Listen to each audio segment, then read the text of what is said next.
Morning, Honorable Malem. Thank you. Honorable Cameron, good morning.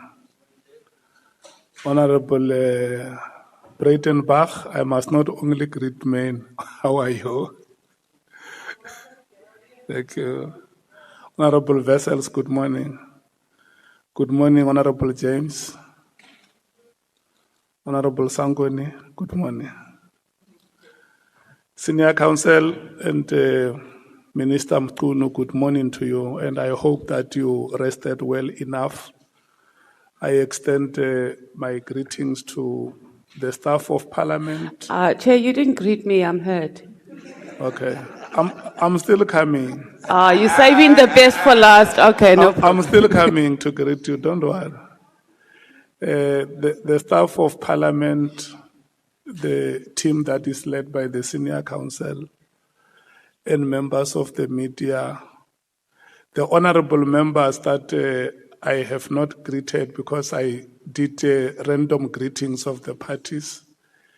You are greeted, all of you, Honorable Thopa, Honorable Kolabanat, Honorable Ngola, Honorable Skosana, Honorable Pambo, and the last person that I must greet so that it becomes emphatic is Honorable Mattheys. Yeah, the honorable member that is sitting next to you will explain what it means. He will interpret to you. They say, Muja morago ke kgosi. We have two honorable members who are going to join us later. That is Honorable Shongwe and Honorable Sols. So I have stayed true to the commitment. I spoke to the Senior Counsel this morning so that we can be on the trot the time that we agreed when it strikes. We should be home and dry. So now I'm going to allow you, Senior Counsel and Minister, to run until 13 hours. Thank you so much. Thank you very much, Honourable Chair, honourable members, colleagues, my colleagues, parliamentary team colleagues, media, and Honourable Minister. Minister, can we just perhaps continue from where we left off? And I was looking at your directive, which is EB4. It's in the bundle, exhibit bundle 3, at pages 49 to 50. You have it in front of you. Your directive.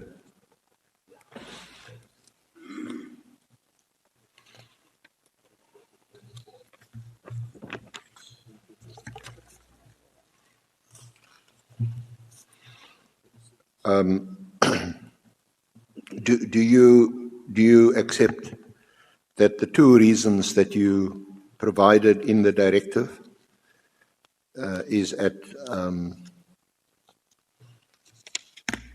page 50, that last paragraph?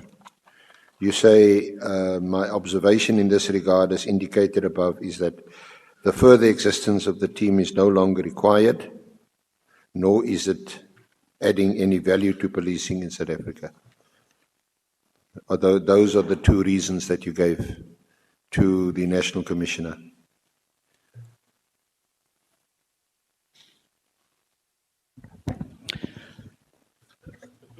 Look, there are three directives that I gave. But on this particular one, on the disbandment, I wasn't necessarily getting involved in outlining all the reasons that I had.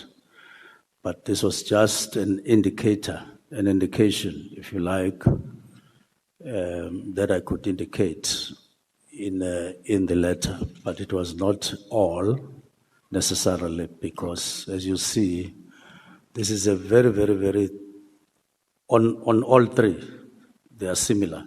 Just an outline that I could squeeze into the letter, because I wanted it to be very concise and not... So can we accept that these are some of the reasons, but not all the reasons? Yes, particularly... And then perhaps to assist you, the other one would have been the one you contend was discussed in the November meeting on the organizational structure. That's why that was also, so that's not here. And the budget, the budgetary issues, and the concerns that were raised by the people that I said to you and your team that they need to be afforded an opportunity. So there's to address the Ad Hoc Committee. So there's a whole range of issues here, but what I wrote there was merely a high-level summary of what I had as a concern, but the actual reasons, I outlined them yesterday, and for your benefit again, I started off with... I wanted to summarize that for you. Minister, please understand we do have a time constraint. This is our second day, and obviously you're entitled, and that's the space we gave you yesterday. You spent a lot of time on outlining your reasons. Yeah. As long as we agree that there's a whole range of issues, but I couldn't squeeze all of them there. I was just addressing to what is here and what you wrote, and what may have been in your mind at the time when you sent the directive. You explained yesterday to the Honourable Committee these other reasons. They've heard you. They will no doubt ask you questions on them. So that is part of the record. Just to summarize, you spoke about budgetary constraints, you spoke about Dahas, you spoke about Mashale, you spoke about Fort Hare, you spoke about Fadil Adams, and then on page 64 of your statement, paragraph 140, you also spoke about some other complaints, which you, perhaps to be fair, you either won't or can't disclose. They may have been conveyed to you in confidence or privately.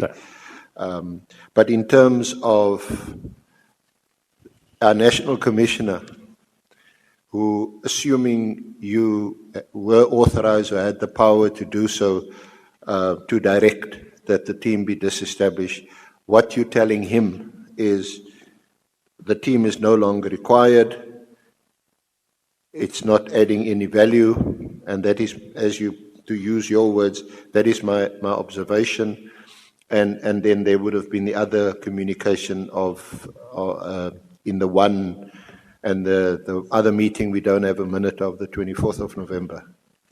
Yes, and I want to remind you of the new organogram that I spoke about at length from 2019, based on the study, not just the organogram that has just been signed now, but that was agreed. The 2019 one. Yes, proceeding up to the new one that the organogram that we built on the studies that had been done in the department before that. Yeah. So those would have been the reasons that the National Commissioner would have been aware of at the time that he received your directive, which would have been, I think, on the 2nd or 3rd of January, a few days after your directive. But he wouldn't have been aware of some of the other reasons that you mentioned yesterday. Would that be fair to say that? No, I wouldn't have been aware of. No, he wouldn't have been aware of these other reasons. Like which one? Sorry? Like which one? No, let me put to you what he would have been aware of from what is in this directive Okay. and the discussion you say that took place in November of 2024, which is before the directive, about the status of the unit and where it fits into the picture. And we discussed that. We said, well, it wasn't an express item on the agenda where the PKTT was discussed, but you said it was mentioned. He mentioned it. So he's aware of that. But some of the other reasons, like the budgetary constraints, Daas, Mashali, Fort Hare, Fadil Adams, further complaints, you wouldn't have shared those with him. You wouldn't have shared these reasons with the National Commissioner before the 31st of December 2024. No, Daas and Mashala, they wrote these things, the bulk of them last year. And I did have a discussion with the National Commissioner about them, and I think they wrote letters to the Portfolio Committee last year already. And remember that I also said about Mashale, I even referred some matters, her profile to the IGI to say, I keep on getting correspondence from this lady shortly after I got appointed. So I was aware, and National Commissioner did say, oh, now this lady I'm aware about, she has also shared things with me, but she complains, and we look at what she's complaining about, and so on. So I was aware of all these things that I was aware, and the department, National Commissioner, would have been aware of all these things. I may not have shared everything but with him, but they were aware of them. That includes my main reason, my argument that we may be dealing with something that is outside the PFMA at the end of the day, as I advanced yesterday. Well, I'll put it to you, and I don't want to debate it any further. The record will speak for itself. That's certainly not the impression we got from the evidence of the National Commissioner. No, it's... He said the sum total of his evidence on the directive is that this came as a huge surprise to him. It was never discussed with him.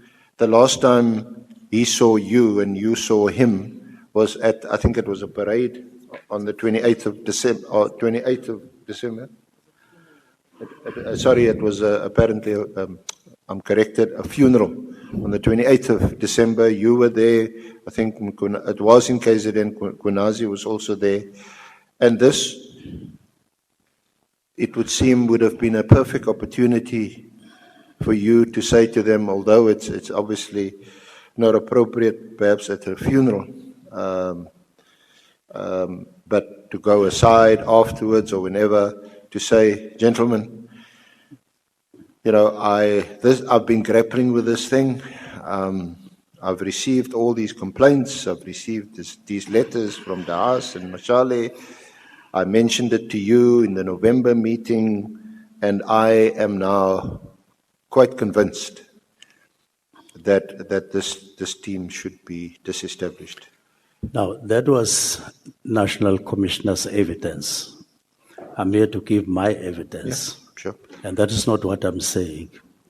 I am saying after the 28th, I got more time when I got home to complete what I was developing. After, in those 2 or 3 days, after resting and not going up and down, and I started summarizing in my head and getting to think what I would settle with finally, which then gave rise to me writing that letter on the 31st. I may have, on the 28th or before, and you don't normally go to a funeral and then pull people aside. That's unnatural. It can happen only on post-thinking that you could have pulled people aside, but natural in the flow of things, it doesn't flow like that. But I'm saying, There were a number of things that were in my head for quite some time after our meeting on the 21st with deputy ministers, how to approach, how to package, how to engage the National Commissioner. So I had not completed my thinking by that time until I settled down and thought carefully about what I wanted to do. Well, even more so, Minister, with respect, I mean, you could have at least mentioned to...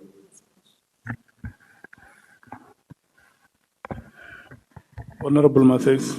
Thank you. Just on a question of clarity, Minister, did you say you engaged the deputy ministers, both of them, during that time, or did I mishear you?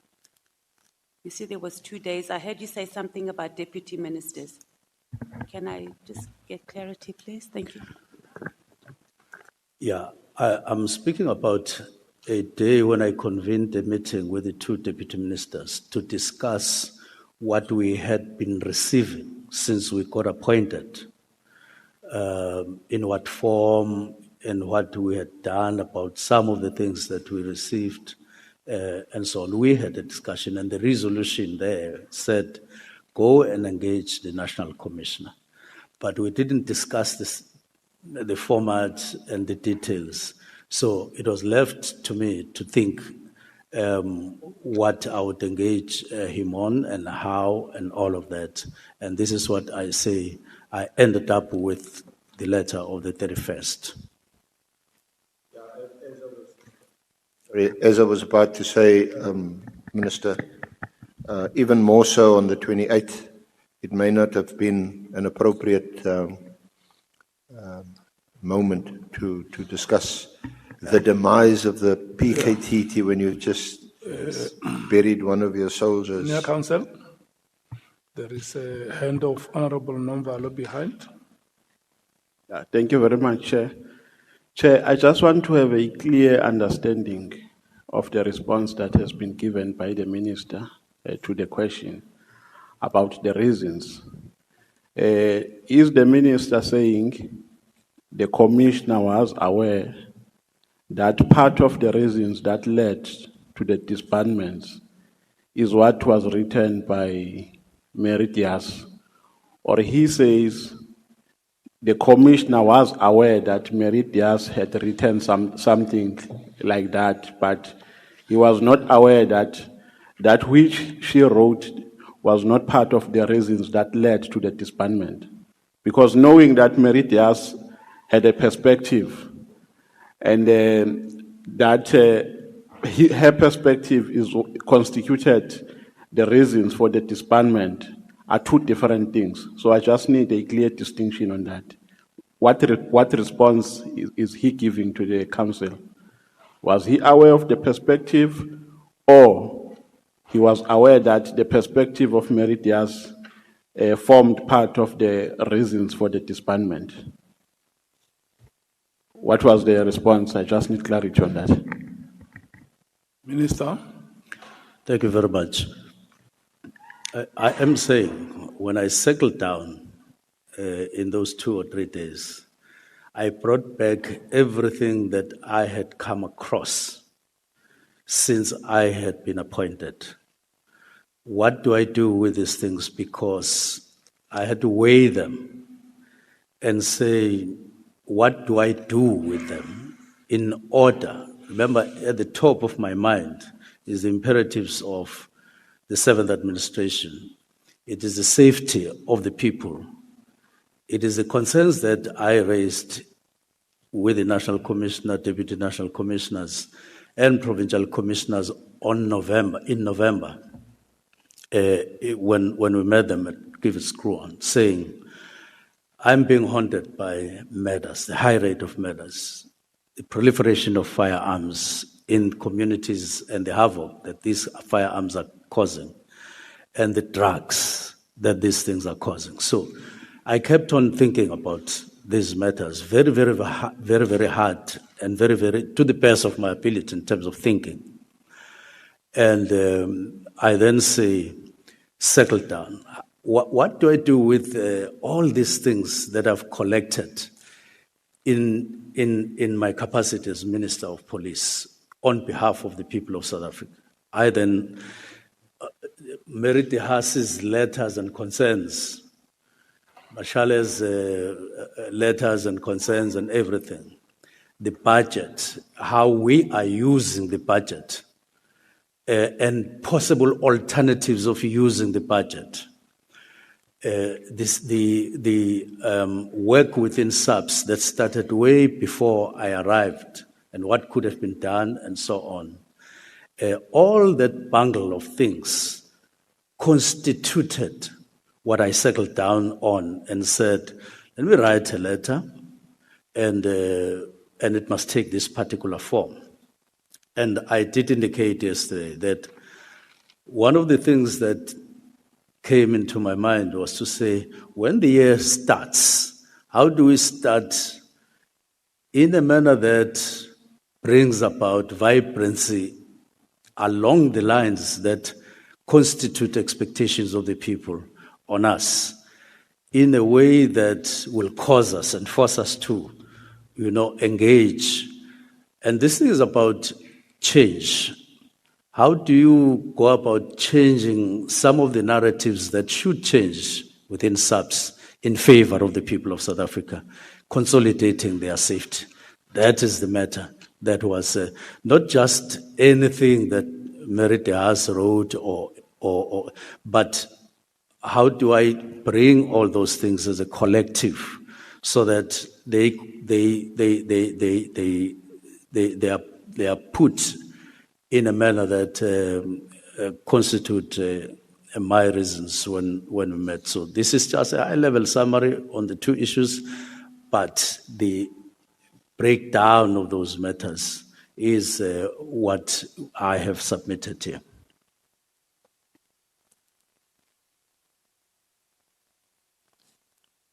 Are you fine, Honorable Member? Not really, Chair, but I think as it continues, maybe I'll be fine. Okay. But I'm not fine. Just carry the question on your shoulder. And at the right time, you can offload it. Senior Counsel, you may proceed.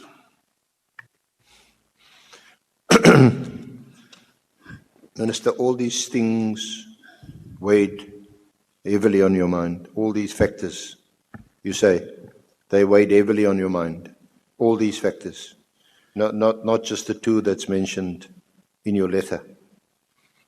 Yes, all these matters, they constitute the actual material things behind those two sentences that you see, or one sentence that you see in those two terms. Okay, so you don't record that in the letter to say to the National Commissioner, there's a host of issues that weigh heavily on my mind and that concern me.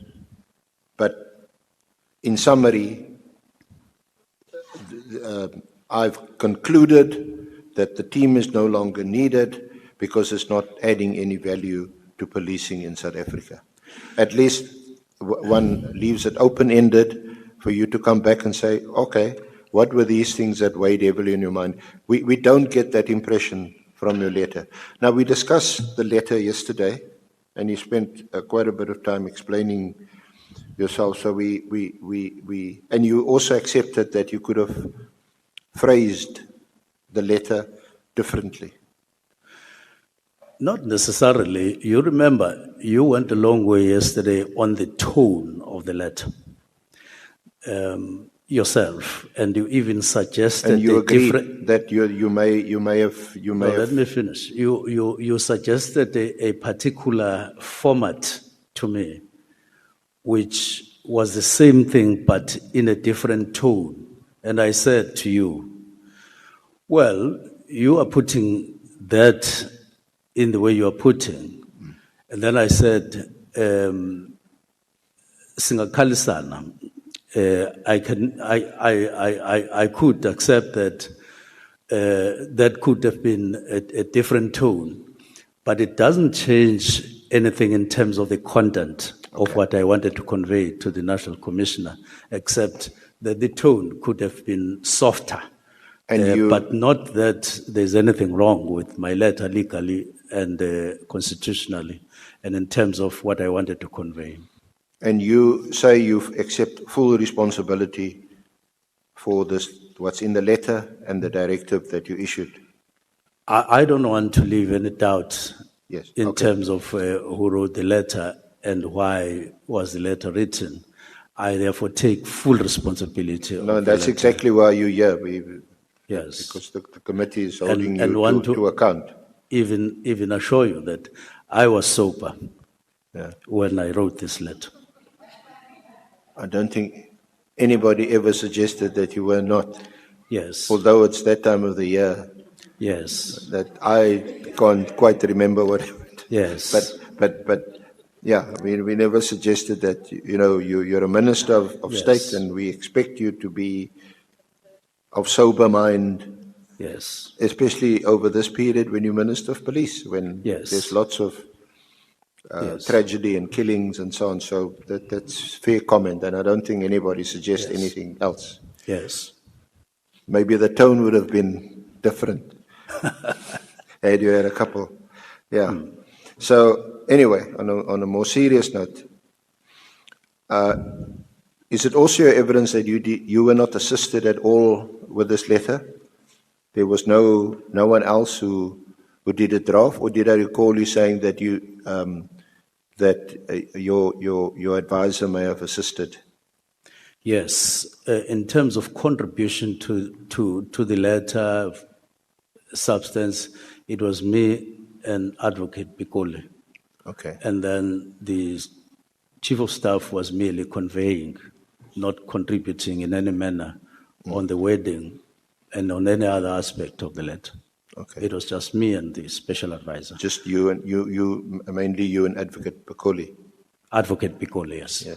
So when Lieutenant General Kunazi tells us that Gabindi told him that I think he mentioned quite a few drafts were exchanged.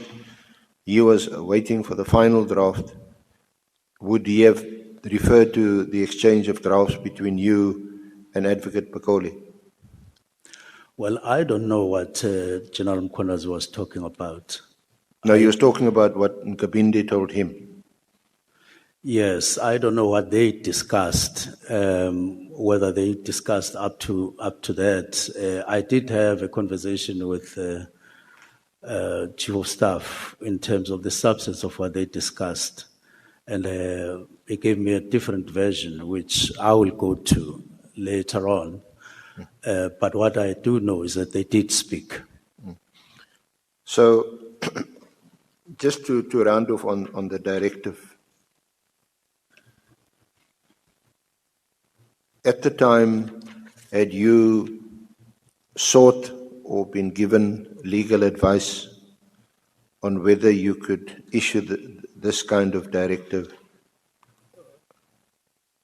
At the time of right, or At the time that you drafted and wrote this directive with the assistance of your special advisor? I didn't go wider than the special advisor because he happens to be an advocate, to say,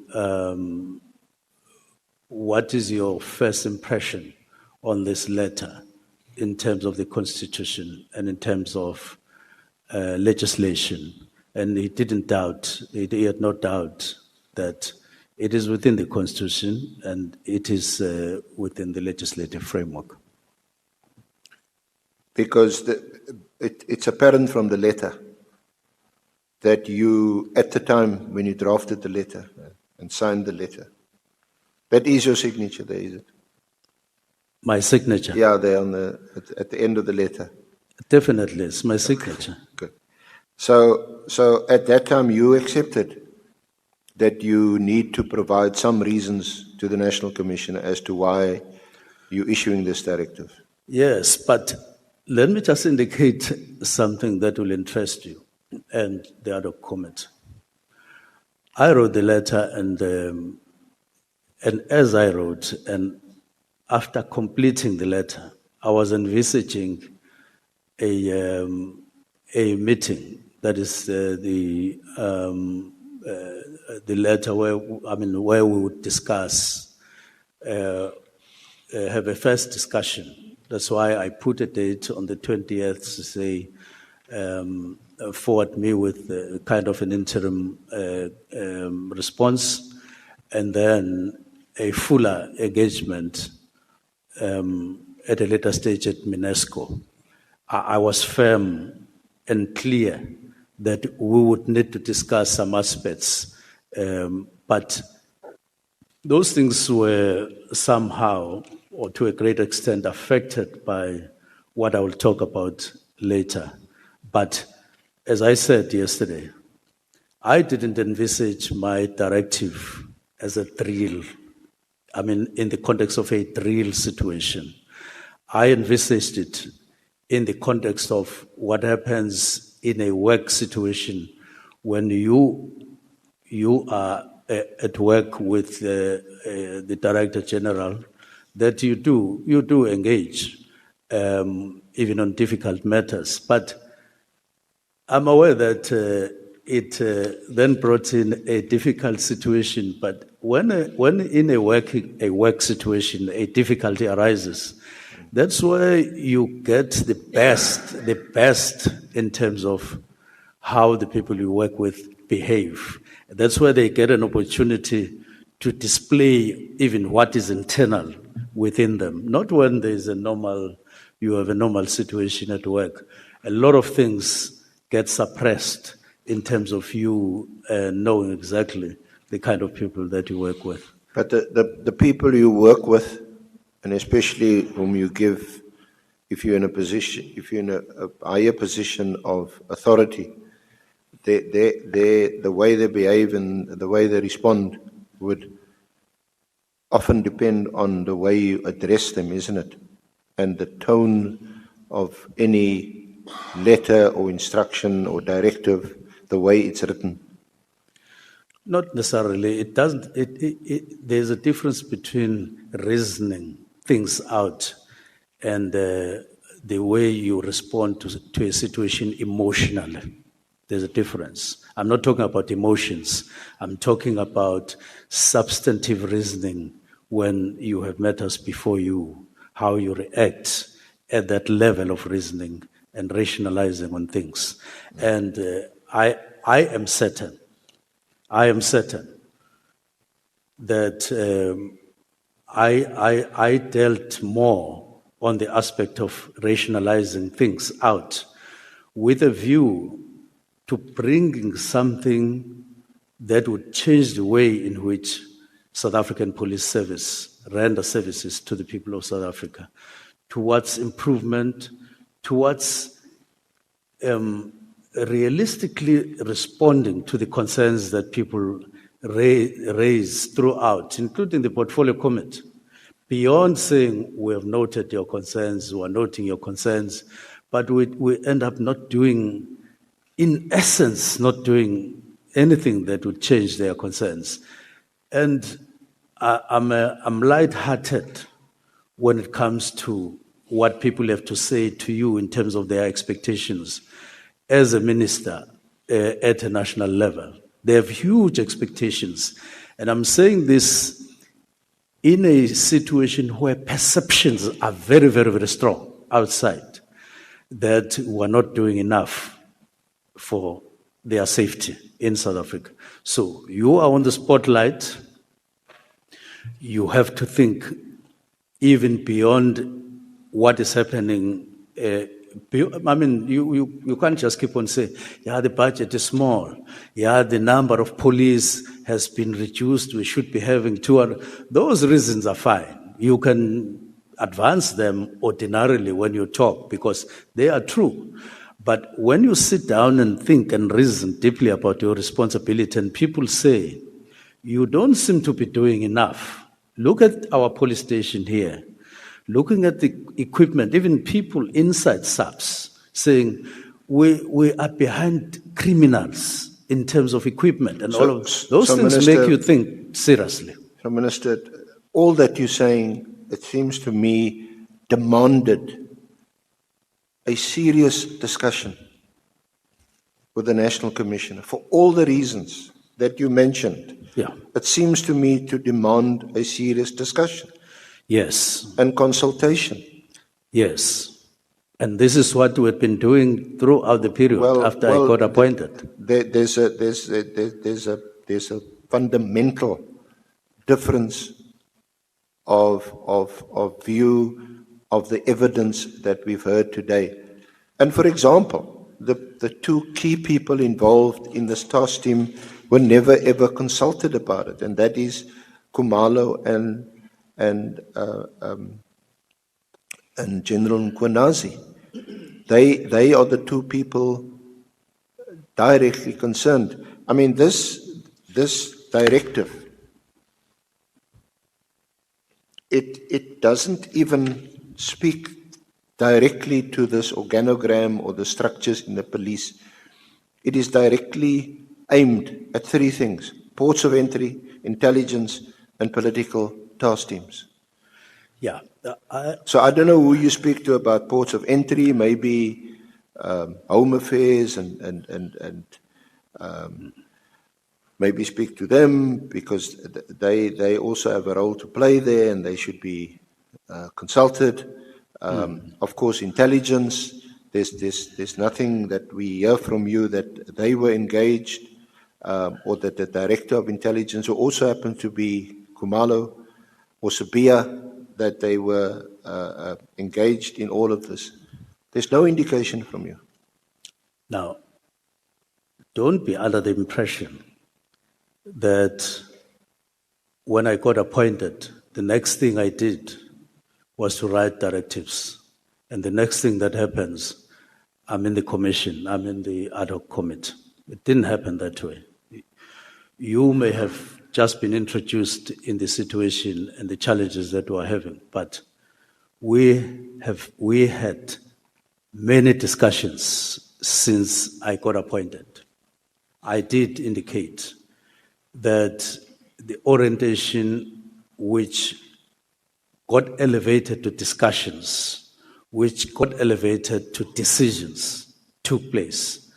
I've had before leave more than 28 meetings, more than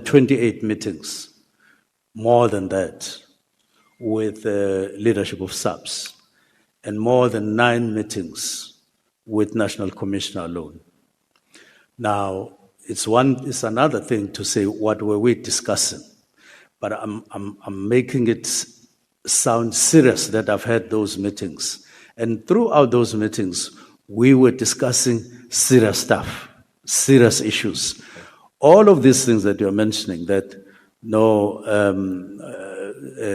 Khumalo, National Commissioner, we have had discussions with them, even on just intelligence alone.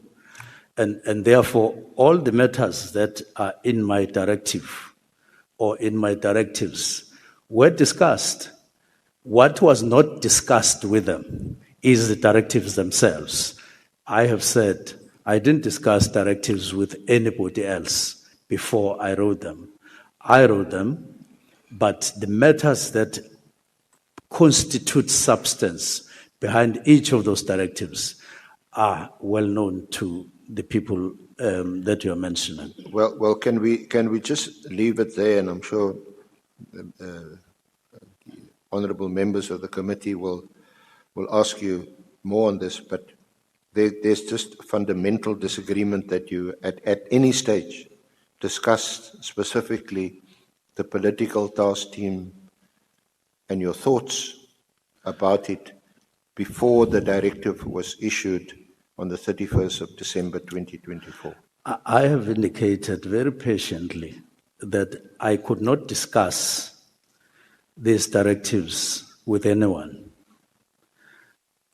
for reasons that I've advanced. One of them, I've indicated that some of the people that are involved here were people who raised fundamental concerns with their safety.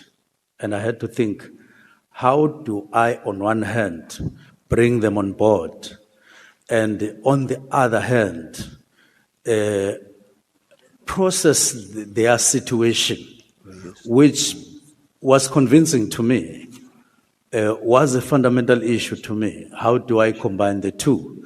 That's why I said at the beginning of the year there was some thought about an inquiry, ministerial and a ministerial inquiry, because I couldn't ignore those things that they discussed. So I have made quite a serious attempt to convince you that I was in no position to discuss the actual directives with anyone before I wrote them, nor did I have the opportunity because I was working and then I had only 2 or 3 days. And that when I did so, there was nothing constitutionally wrong, there was nothing legislatively wrong, and I checked that. But I do want to say to Evidence Leader, Senior Counsel, National Political Killings Task Team is not all about policing in South Africa. It's not everything about policing in South Africa. There is a lot outside there. In fact, everything outside is, I don't have an English word. It's just part. Remember, this is not even a unit. It's a team. How much importance do you can't say it's a national priority, work done by a team, important as it was, and having contributed as they did, but it's not, it can't be made a national priority on policing in South Africa amid the challenges that we have. Now, Minister, your lawyers responded to a request for information that we put to you, and there was a response on the 1st of October.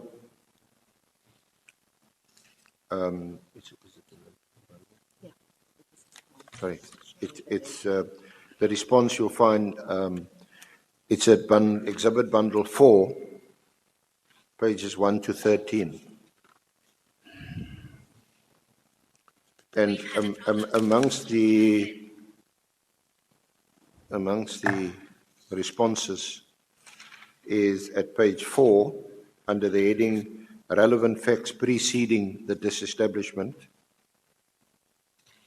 So the first one was on 31 October, several letters of complaint from Ms. Mary de Haas.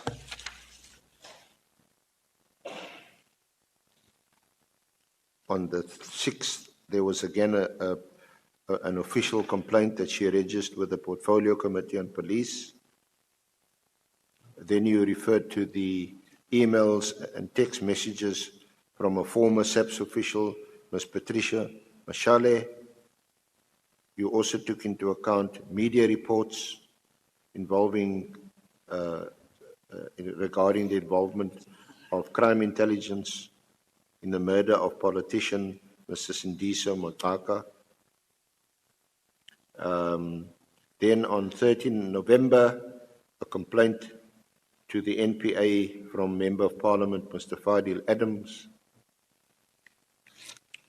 And then you say on November, your Chief of Staff, Mr. Nkabindi, addressed a letter to IDEC regarding the allegations made by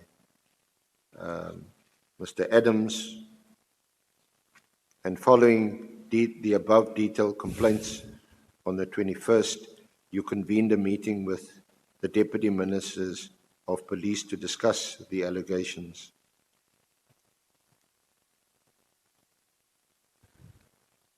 Then further on, you also mentioned on 22 November, you convened a meeting attended by the Deputy Ministers, the National Commissioner, Deputy National Commissioners, and all the provincial. Although you do indicate here, the purpose of the meeting was to discuss the Ministry's deep concern on, namely, the murder rate, escalation of firearms, including illegal firearms, drugs, and GBV plus F, gender-based violence. There's no mention here of you discussing the political killings task team, and then you go on to mention budgetary complaints and the work study. So many of these things mentioned in this information note from your lawyers incorporate some of the reasons that you discussed yesterday. Now, firstly, they're not in your directive, your letter, as some of the reasons, and also there's nothing in here which tells us that you had consulted or specifically spoken about this to either the National Commissioner or Mkhwanazi or Khumalo, who were heading this task team. What is interesting in the note, you say a decision was taken at the meeting on the 21st of November that you held with your deputy ministers, that the minister would engage the National Commissioner on the concerns regarding the allegations against the NPKTT. And then there's nothing after that. On the 22nd of November, it wasn't discussed in the meeting. So on this note, can you confirm that you did not discuss it with the National Commissioner before you issued the directive on the 31st of December? That I didn't discuss the directives with him. No, not the directive. Some of the reasons that inform your decision to issue the directive. No, I didn't discuss the directives with anyone, including... No, we accept that. I'm not going to argue with you about whether or not you had the prerogative or the right to issue the directive. I'm discussing what informs the directive, and we've been through the directive. There's two reasons that's apparent from the directive. You then also mentioned that there's other reasons that inform the directive. You've mentioned that you have a full opportunity of explaining that to the committee. I'm asking specifically about discussing your reasons for wanting the task team terminated with the National Commissioner and with Mkhwanazi and Khumalo. Now, I have indicated many times yesterday, I did, that the directives were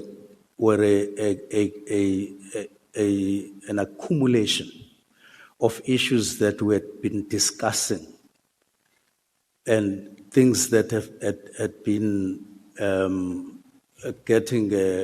things that I'd been getting to know in the department. In other words, when I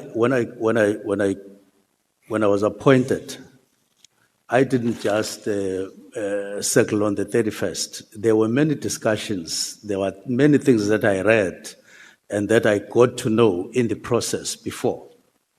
So they were, and throughout the period, I've been discussing with all the people that are involved, but not with the intention that one day I would write a letter of directives. So it's absolutely not correct to say I had not discussed with this. And on the three generals that you are talking about,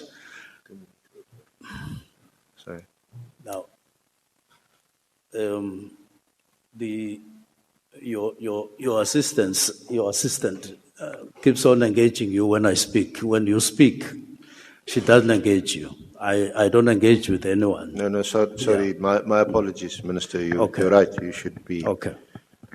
So the impression I'm getting is that my response is not important, but what you say to me is important. And I have a problem with that. So I'm saying, I did say yesterday, I did not have any particular meeting with General General Masimula, General Mkhwanazi, and General Khumalo. And in a day focusing on the National Political Killings Task Team. There's no such. But discussions include that fall within all the terms of reference. And discussions about this did take place in the meetings that we had. One of them is on the 1st of November. One of them is on, I think, the 22nd November, the minutes of which I didn't get. I'm still seeking. So it's not like I never had any discussion with anyone on the matters.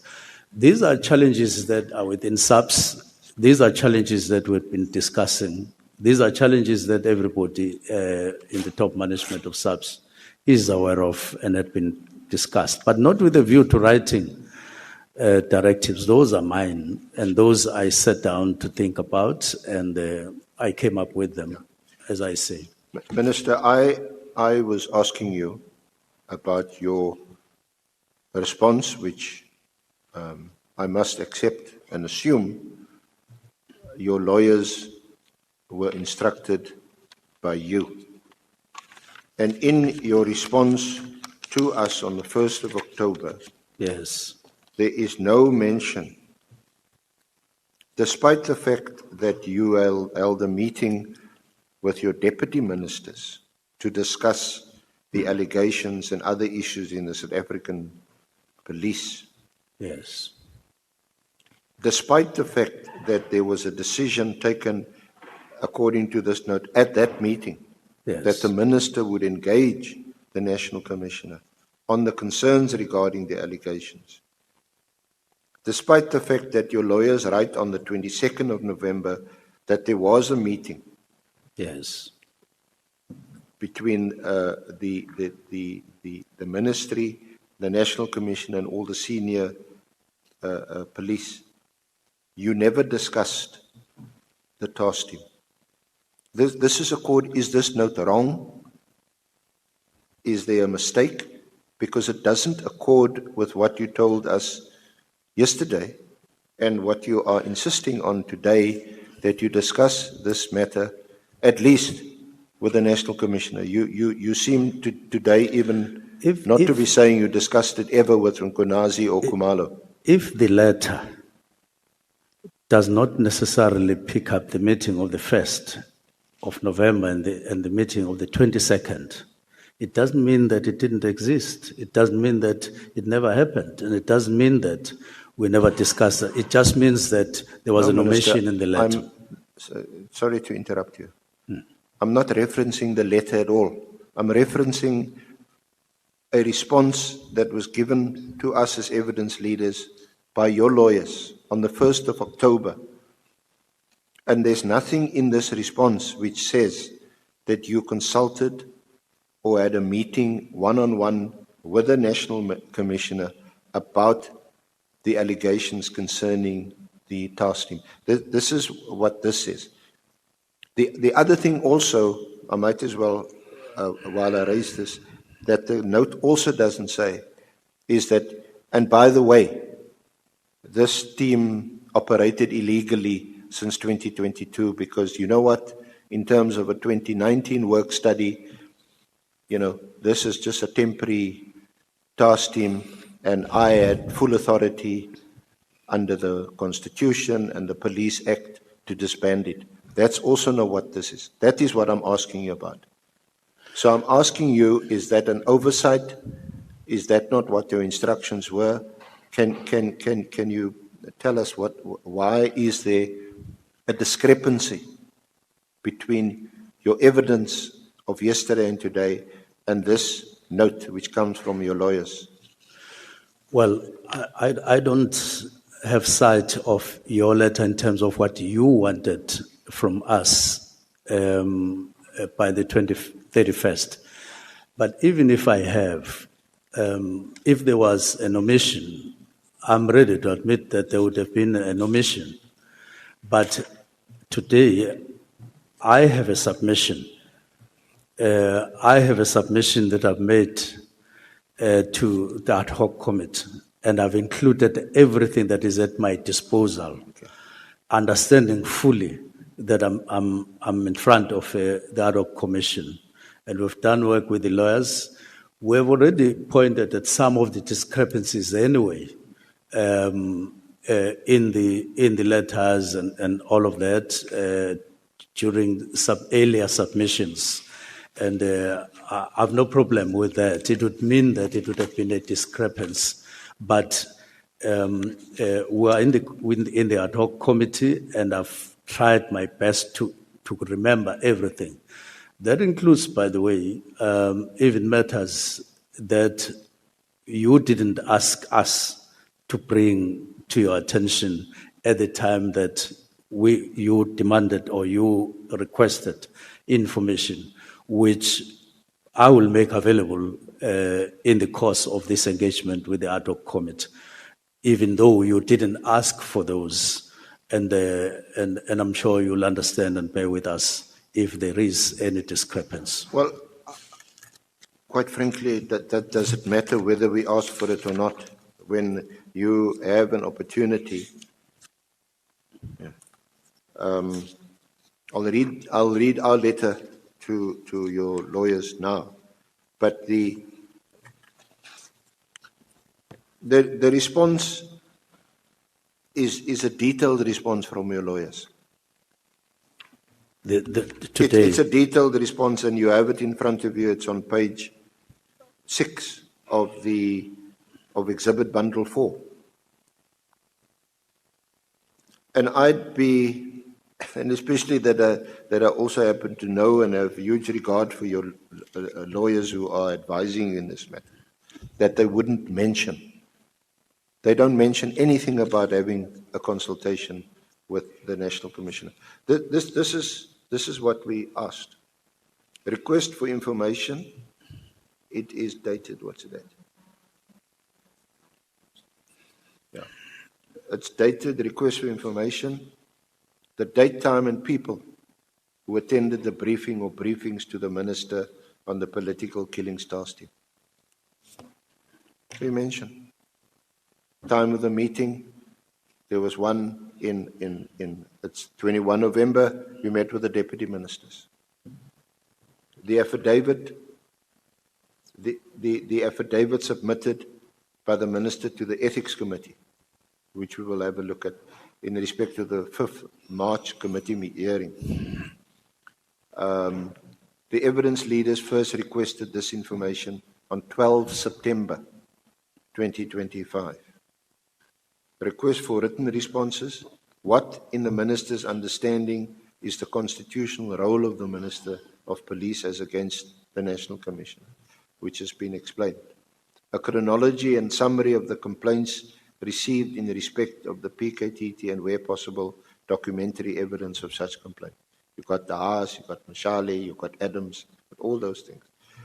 Were these complaints directed to the relevant persons, and were they given an opportunity to respond or address the complaints? If so, who are the persons to whom the complaints were directed? We talk about Nkabindi's letter to IDEC and the referral of the complaint. Did General Kunazi make an attempt to contact you after the directive that you issued on 31 December 2024? So those are the questions that we asked, and these are the responses.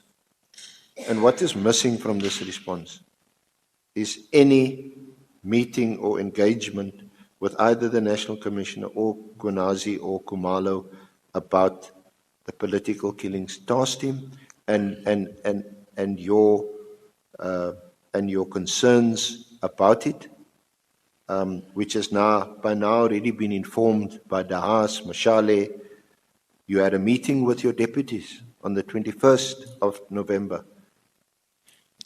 You talk about a decision, not even a suggestion. A decision was taken by you and your deputy ministers that you would engage the National Commissioner. And you didn't. Or are you saying you did, but it's now missing from this response from your lawyers?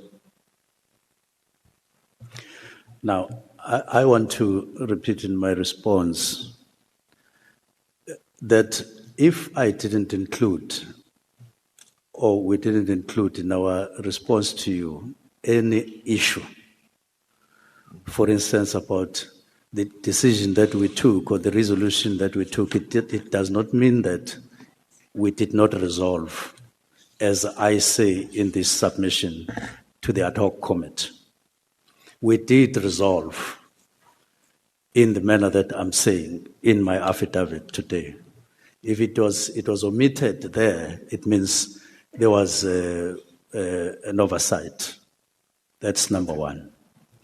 Number two, if we didn't include the meeting of the 21st and the 22nd, it would mean that it was an omission, or it would mean that we were still trying to get information on that, but we always knew that that discussion did take place, but we just had to submit evidence to you to say we did have a discussion, even if it was not a day, even if it was not with the three generals, but we did have a meeting or meetings that we discussed, and we have shown evidence, we've given you evidence of the meeting of the 21st. And we say there was another meeting, we may not necessarily have access to that in terms of documents, but it did take place, and it is true that it did take place. Now, we may not have indicated everything in our response at the time, but we acknowledge that we have tried by all means to make an effort to bring everything we are aware of to my statement, not just to that response at that time, to the statement to the Ad Hoc Committee, which we have tried to make as inclusive as possible of everything to the best of our ability. And I think that that would be my statement, that there may be an omission of one kind or the other, but it doesn't mean that what we are bringing today should be disregarded in any way. Okay. So this is not quite a court case, so I'm not going to engage you any further. I've put to you from our side what our understanding is from the evidence that's been led so far. You've given your version. I'm just going to leave it there. Okay. Now, on again, your engagement on the first. This was what is called a follow-up meeting, and I'm referring, sorry, Honourable Chair, Honourable Members, Exhibit Bundle 4, the Minister's follow-up meeting on HRM matters on the 1st of November, including the organizational structure. And the reference is at page 164 and following. And at that meeting, so again, firstly, this is not a focused meeting on the political killings task team. We accept that. This is perhaps a meeting where does the PKTT fit into the organizational structure? It is not about what have you been doing since your establishment? Has it been a success or not? Is it time to terminate it or not? This is just where it falls in, and this is then what you are recorded as saying, and it's on page 3 of 15 at the bottom. The Minister indicated that there must be reconsideration and review of certain capabilities such as the political killings task team, which are primarily about addressing serious crimes. He stated that SAPS should guard against creating structures or units based on specific category, which, whilst these duplicate existing capabilities. Ministers directed that the presentation should have a narrative to the relationship between provincial commissioners and deputy national commissioners. They must explain their roles and their constitutional, legislative, imperative or composition. Then at the bottom of that page, General Masemola indicated that the matter of provincial commissioners was resolved some time ago, and that there's a dotted line to the deputy national commissioners. And then later on he says, He gave an example. He further explained the very last sentence on page 3. He further explained that a political killing capability that is in place in the form of a task team and not a fixed unit or establishment. So that, Minister, appears to be the sum total of what was mentioned at the meeting and what was discussed. And then further to that, yesterday, you took us through this document on page 178, which is the organizational structure, which is this document that you took us through yesterday, that was also on the board.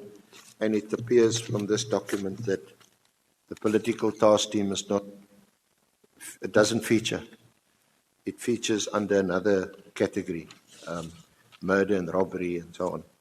So I think we need to round off on this point now. About you, we say, not engaging, let alone consulting the National Commissioner and or Lieutenant General Khumalo, Lieutenant General Mkhwanazi on the political killings task team. Not at all. Or No. are you just maintaining that you did? No, do you want me to respond now? Yes, just so that we can round off this topic. I want to contest that, and I've contested that. I am saying there is evidence of discussions and decisions as from 2019 on the political killings task team. That was long time before I came. It took the form of a new organogram with specialized units in SABS, which were meant to focus on specific issues regarding crime, fighting crime in South Africa that was in the offing at that time in the country, and a structure which was a change in terms of SABS, was designed and it was put there following a study. It took some time before that study was completed or even that structure could then be implemented. But at some point, and in the process, there were then extensions on the work of the political killings task team. And it took that form. But there was already a view, a very strong view, that the political task team, National Political Killings Task Team, is a temporal structure. It's not a permanent feature in the Constitution, in the organogram. Even at that time, as early as that time, 2019, a year after the political killings task team was there, and long before I came. And then the structure was there. And then last year, we'd start discussing the organogram. And we pull up everything, all the things that I'm talking about. And we come up with the organizational structure. And this organizational structure bears features of what had been discussed in the work study from 2019 to a great extent. I even said, take note of the fact that the new structure that has been signed, which we started last year, has ORS. Take note of that. Separated now from VISPOL. And that's a new development. But they did say it was at one point there, but they did away with it. And I said, take note of the fact that we have removed the police inspectorate in the new organogram. And take note that there is political killings task team as a sub-unit in the new organogram. just like it had been recognized during the work study that you must have units now in a coordinated way. The signed organizational structure, if you have it now in the form that it is, but you keep the current structure, or you keep the team, the National Political Killings Task Team, you will irresponsibly overstretch your budget unnecessarily. That's one. You will duplicate functions within the organogram. 3, you will have people who will not be used or will not be utilized. Now, these are people within the serious and violent crimes unit, which has been created. And it will have an impression, it will also overlap to organized crime unit, which is there. But you still keep one other temporal structure outside the organogram, which is approved and which is budgeted for. And my argument is that it will not be responsible. It will not be rational to do so, because the structure already provides for that. And worse, it provides for that, including in the Eastern Cape, including in the Western Cape, including in Gauteng, not just KZN, the 4 provinces that are heavily affected by crime. So you won't have to take 10 people from KZN to go and assist in Gauteng. You will not have to have Fort Hare like incidents, and then you go and say, I'm borrowing people from KZN. Why would you do that? You will have a sustained and sustainable organizational structure operated by us at a national level. And to me, that makes sense, and it will work better. And the current budget that we are using for a separate, standalone National Political Killings Task Team will be infused and will be utilized and evenly distributed throughout the country. To me, it makes absolute sense to do so. Okay. And it is responsible to do so. Okay. And it will cater for our needs all over. And especially if you put in the new division that we are talking about to assist SABS uniform, and to assist even the units that will be functioning in those 4 provinces. But the structure provides for functionality and existence of those units in all other provinces. And I'm saying to you, Central, we do not exist as South African police to just investigate incidents of killings for councillors. We don't. There is no such a mandate. It is, SABS has to serve everybody. Even if you've got to make sure that the resources of the country are used to the best of your ability to protect the people of South Africa, not a particular group of people. Not. It is not like that. And we've got to tackle this particular issue, that there are no better lives than the others who are equal in South Africa. So you can't have a task team solely dedicated to a particular grouping of people somewhere, and not, if you have to have a taxi violence unit, it must be everywhere where there is tax violence. And this structure is designed to have just that. You're not going to have a structure for taxi people in Mpumalanga alone, and you say, whenever there's taxi violence in Western Cape and also, you will borrow people from there. And I'm saying, I'm answering to the imperatives of the 7th administration, and that is what it says. And they're different from other imperatives in any other term. So, I am here to share information and to the best of my ability, what I've come to understand in terms of my responsibilities, not just to justify what I found there, but to change and make things better. And make things better. I'm not here to justify that which is there I'm not able to tamper with, even though I have power to do so for the betterment of the people of South Africa. I can't agree to that. But do you accept, Minister, that even if or where you have the power, this huge responsible power, Yes.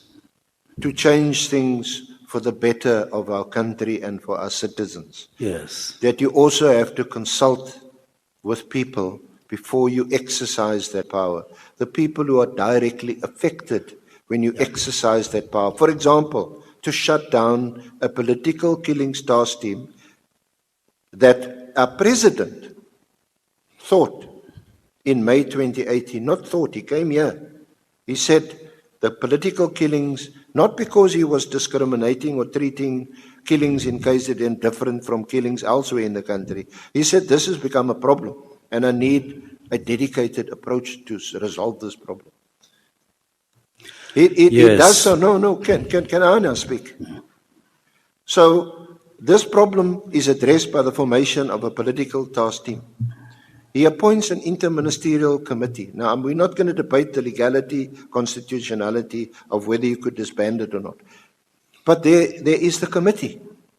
Colleagues with you in your cabinet.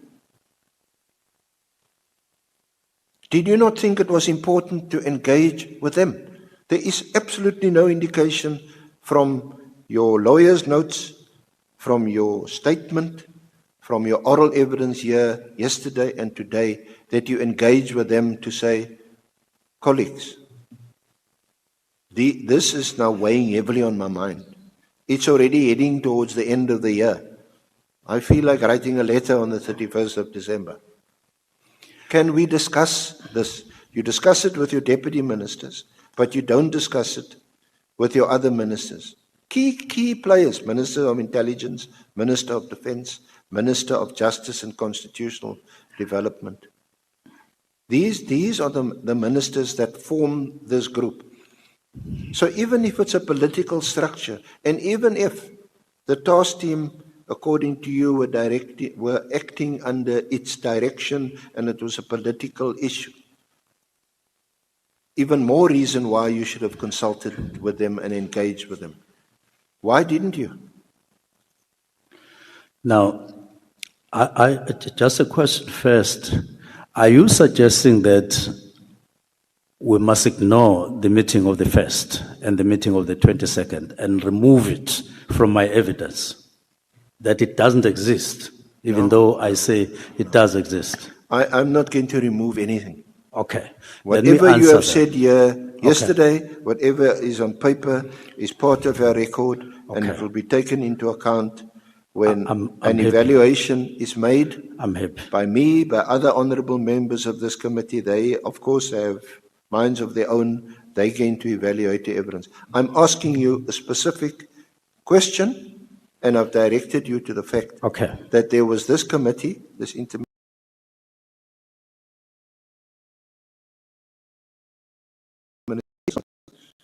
that you had not engaged with your colleagues. I am happy, Cedar Council, that you recognize the meeting of the 1st of November. I am happy, Senior Council, that you recognize the meeting of the 22nd where these matters were raised. But in answer to you, there was no dedicated day, there was no dedicated meeting to discuss the National Political Killings Task Team before I wrote the letter of directives. But I am putting it that the directive does indicate the need for a meeting on the 20th of January, that is after, to discuss in the form of a report. I am saying there was also an indication for the need to discuss in the UNESCO later in January. So those matters were recognized. And I'm saying, this is a political task team in SABS. And don't equate it to policing, overall policing in South Africa, to make me feel guilty that I didn't consult on the team, specifically in a dedicated manner, in a day. Don't make me feel guilty, because I'm not guilty for that. There are many other things that I needed to do and that I would do that would involve everybody and so on.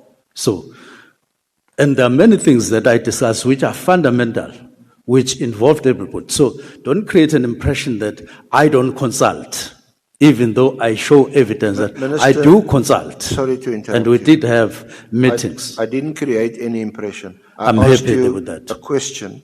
I put something to you, and then I asked you a question. I put to you that there's no indication from you, either in writing or in your oral evidence, that you ever consulted, and you haven't, still in your response now, you haven't mentioned the Interministerial Committee. So that is what I put to you, and that's the question I'm asking you, and you're not answering the question whether or not you consulted with your colleagues in cabinet, especially since you're a relatively new minister in that portfolio. You've got other ministers in the cabinet that form part of that committee who have been in their positions for quite a while, who could assist you, they could make an input, they could guide you. You haven't answered that question. Yes, let me answer. There is no IMC in the 7th administration, like which featured in the 6th administration as a structure that was presiding over the steering committee and any other structure below on the political task team. It doesn't exist in the 7th administration. That is a fact. Secondly, you don't run a department like that. You don't say, just because you have your colleagues, you are going to convene a meeting to discuss any aspect of your department. You discuss in cabinet, you discuss in cabinet committees, you discuss in any other committee or whatever structure that exists. That's how government functions. Now, you can't just convene. You are not president. You can't just convene and say, you are older than me in cabinet. I want you to come and discuss with me some matter. It doesn't work like that. Now, that's number one. Number two, I have indicated that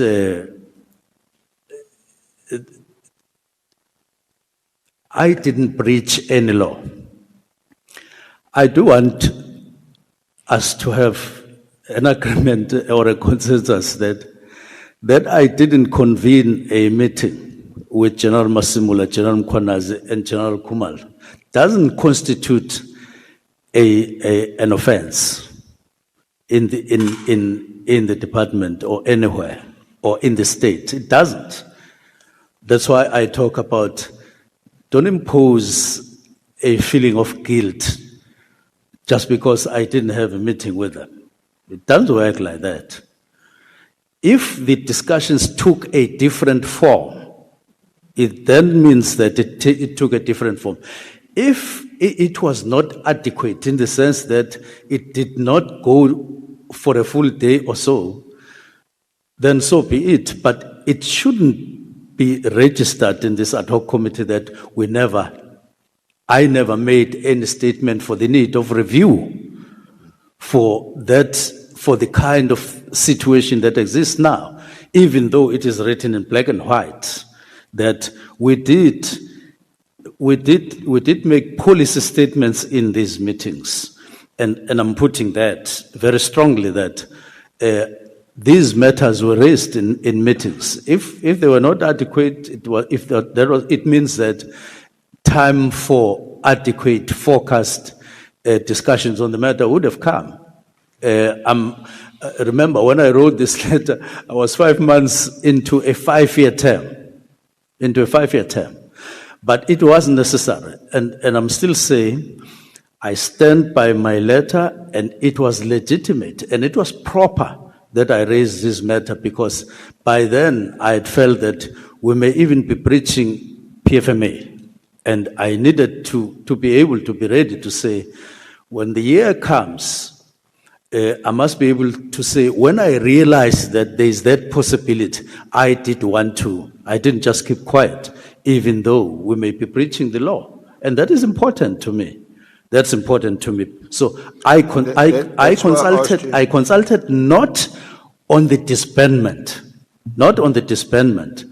but on the need to review in whatever. But there were matters, as I say, that precipitated the writing of the letter of the 21st. But I did say, even though I decided on the 31st to do so, there were matters that couldn't allow me to consult on the basis of the risk that I explained yesterday. Because if I said this is one of the factors that are making me reach this decision, I couldn't discuss that at that time with them. I needed a particular platform, and this platform is one of those, and the platform in the Commission is one of those appropriately created platforms where we can then discuss these matters which concerned other people who were affected by matters in the political killings task team. And I'm happy with the two platforms, that they offer us a full spectrum. So I'm saying, don't reach any conclusion on the matter, because you haven't heard it all until everything that has been concluded is there. But I am saying very strongly, even if there was no full day, even if there was no meeting with the 3 generals that you are talking about, there were policy statements that were made in those 2 meetings, and they conveyed very clearly what my intentions as minister was. Clearly, beyond any doubt, that I wanted a review, and it is based on work that was started in 2019, very clear. And I have shown that you couldn't have a double, you couldn't have a structure that you intend implementing, which caters for the work of the political killings task team, but still have the political killings task team. You can't say so. You can't have that. It would be irrational. In fact, if I would have been called to account, I wouldn't be able to account. Why do you keep this team when you have a structure that you are supposed to be implementing, which you could have implemented long ago? You don't implement it, but you just keep. And why do you keep a team that deals with matters of a limited category of people in South Africa? Minister, when the please. Majority of people are being killed there, you don't have the same specialization. You can't do that. With due respect, you've made the point. You made the point. Some of us may even agree with you. Some of us may even agree with you that, it should be, your resources should be spread not only evenly, but equally, so that all our citizens are protected in the same way. We may even agree with you, but we're talking about a specific matter here, a task team that was established, they say in accordance with the law. For the first time, you come and your lawyers come and say, actually, that team since 2022 was an unlawful structure. That's open to debate. We're not sitting as a court of law. We'll debate it. We've heard you. I've asked you about the Interministerial Committee. The short answer after your long answer now has been, it doesn't exist. It doesn't exist. Under the 7th administration, it doesn't. So maybe you can tell us when or where, or in some cabinet committee meeting, or where this initiative of the president has now been abandoned. Maybe you can provide that to the committee. Our focus, so the short answer is that you didn't consult your colleagues. You say you've just been a few months into the position. One would have thought that's even more reason why you should have consulted your colleagues. No, because I didn't have to consult can I speak? Just because one of the most important aspects, not only of the political killings task team, but of other specialist dedicated teams, is working together in a multidisciplinary way, which most people seem to accept is the most effective way of dealing with crime, is in a multidisciplinary way, and the contribution that a dedicated prosecutor plays in that role. Because that's one of the important things that the task team established. They have a prosecutor who directs and says, no, I think you need more evidence here. I think you need to get a statement from that one there. That is all directed by the prosecutor so that the case comes to court quicker, and when it does come to court, the case is ready for trial. Now, let me move on from that. I think I've got the answer that I asked you for, and the honourable members have heard your response, and if they want to take it further, they'll get the opportunity. Now, is it also your evidence that a number of task teams, and I'm asking you, the foreign vehicle task team, the multi-trio task team, the kidnapping and ransom team, the extortion team, the counterintelligence task team, the anti-gang task team, the cash in transit task team,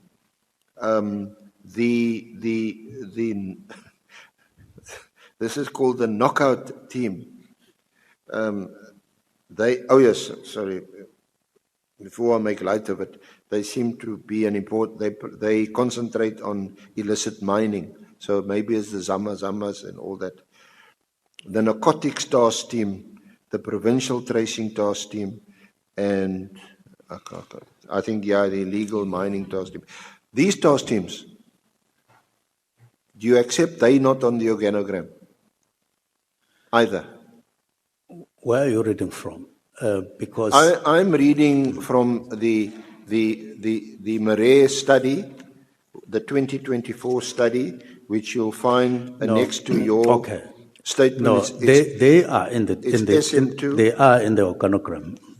But I have said the aim of the study group, of the study, the work study, was to reconfigure these standalone task teams which they criticized and said, let us have a form of integration which is reflected in the new structure.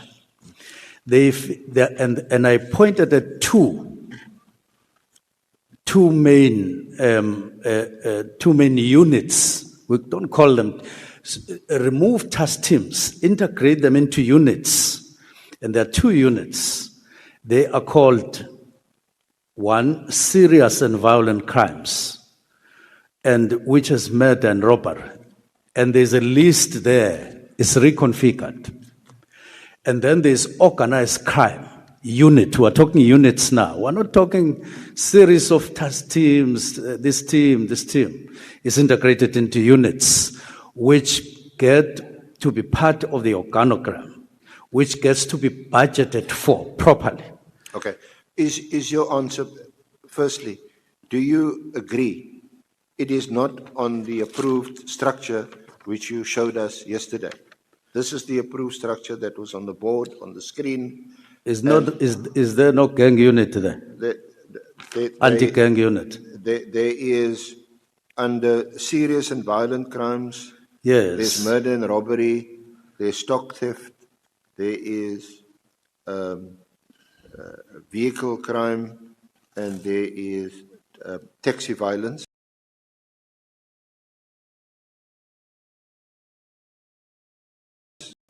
Firearms, economic and illicit mining, there's extortion, there's narcotics, there's transnational, and there's anti-gang. Yes. So my It question. is there, as you read. Yes. So my question was: are all these specialist task teams, are they accommodated in this structure? Yes, but in Or a are they, I reconfigured. also want to be That's- fair to you. Yes.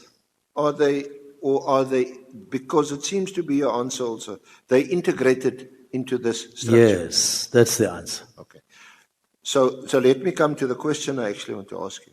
So does that mean that the only specific task team that was disestablished was the political killings task team? Plus a unit called Inspectorate so far. And I'm looking at the list that is on page 103 of the Murray study of 2024, which is annexure SM2 to your statement. It starts at page 93. Yeah. So I want to go back. Your earlier question, yes, all these teams that you were reading, unless integrated specifically, they are returning. They are in the new structure. They may be called exactly as they were called in what you were reading or called others, but they are now integrated in the main under a unit called Serious and Violent Crimes. That's number one. And the neighbor, in terms of functionality on the ground of the structure, their neighbor is organized crime. It is there. They work in tandem. But I want to add another feature. You know, there's DPCI, whose main core business is to deal with organized crime in South Africa. So we must guard against overlapping into DPCI. DPCI deals with, I think, 4 and 5 degree crimes. That is serious crimes. And subs deal with first degree, second degree, I think, and third degree, and they share. So there's sharing of responsibilities of organized crime between subs in that form and DPCI, which is a subs component, very important component on organized crime in South Africa. So if you have DPCI, that is the Hawks, dealing and created specifically to deal with serious organized crime, but at higher degrees. And then you have ourselves, reconfiguring ourselves in the manner that we have done so, even catering with first and second degree of violent crimes. Why would you have the serious,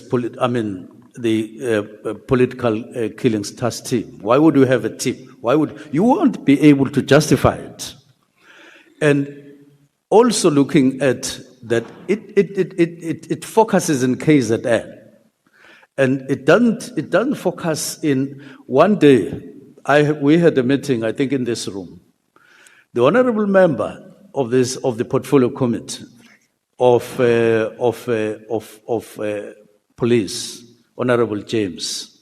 For some time we couldn't talk because she raised her voice beyond anything that was alive here, even closing the chair of the portfolio committee. So we had to sit up straight and listen. I didn't treat it as noise. I treated it as a very, very grieving voice, let alone a very grieving voice from a member of parliament.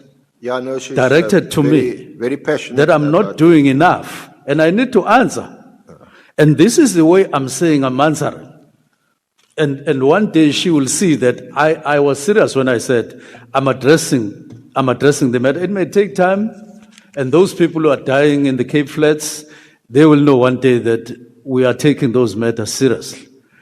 And we can't do that via the political killings task team. I'm honest with that. We've got to respond in this fashion. And I'm confident that we will respond. We are responding properly once this structure is implemented. Okay. supervised by us. So can I move on from there and ask you, put this to you.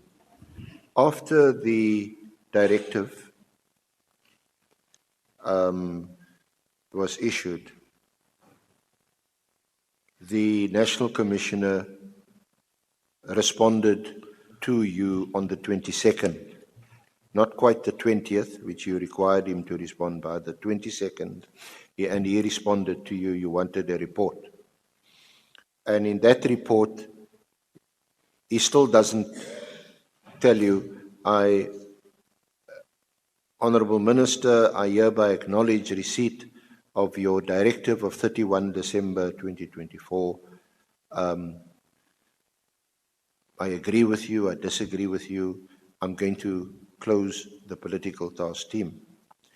He doesn't say that at all. You will remember, I don't think we because of time, we need to go over his response. We've dealt with it in this committee.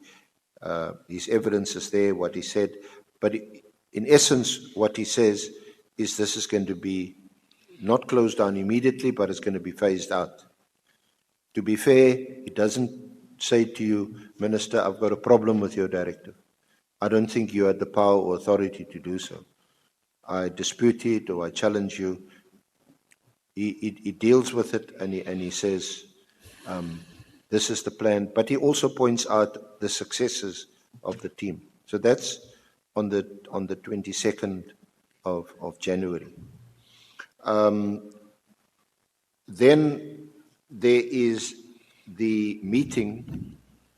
In the meantime, just for the record, and if you want to respond, you can respond.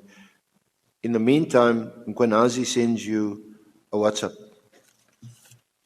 on the 4th of April. And I think it's on page 51, it's EB5, and it's in Exhibit Bundle 3.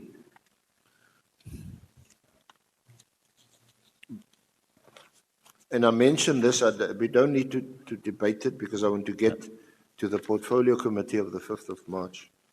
He said on the 5th, have you got it in front of you? You can read that. Sorry, the Kunazi's WhatsApp to you on the 5th of April. It is in Exhibit Bundle 3, and it's EB5 at page 51. Yeah, you can go on. Okay. Senator Council. He says, Sawubona, Minister. You're both from KZN. No, you can move on. So it says, Sawubona, Minister. Please forgive for writing this message directly, but I feel that I must respectfully request a meeting in order to deal with internal issues within our organization, which affects me and my family, and has a potential of destabilizing our crime-fighting efforts. I tried to reach out through Ngabindi in his private capacity early in January this year, and later I spoke to him in his capacity as Chief of Staff. And again, I had a special request to the National Commissioner to try and secure the meeting before our appearance before the Portfolio Committee on Police. This situation is escalating, and it has a potential of demoralizing our hard-working members, and there are even politicians that are using these social media posts to sow divisions within the SAPS. I do not like what's happening. Hence, I feel that the Minister must call us into a meeting. Yeah, I'm sympathetic to the time. I acknowledge the letter. I have it. Can I just finish reading it? Oh, okay. So that we can iron out everything that is dominating the media space.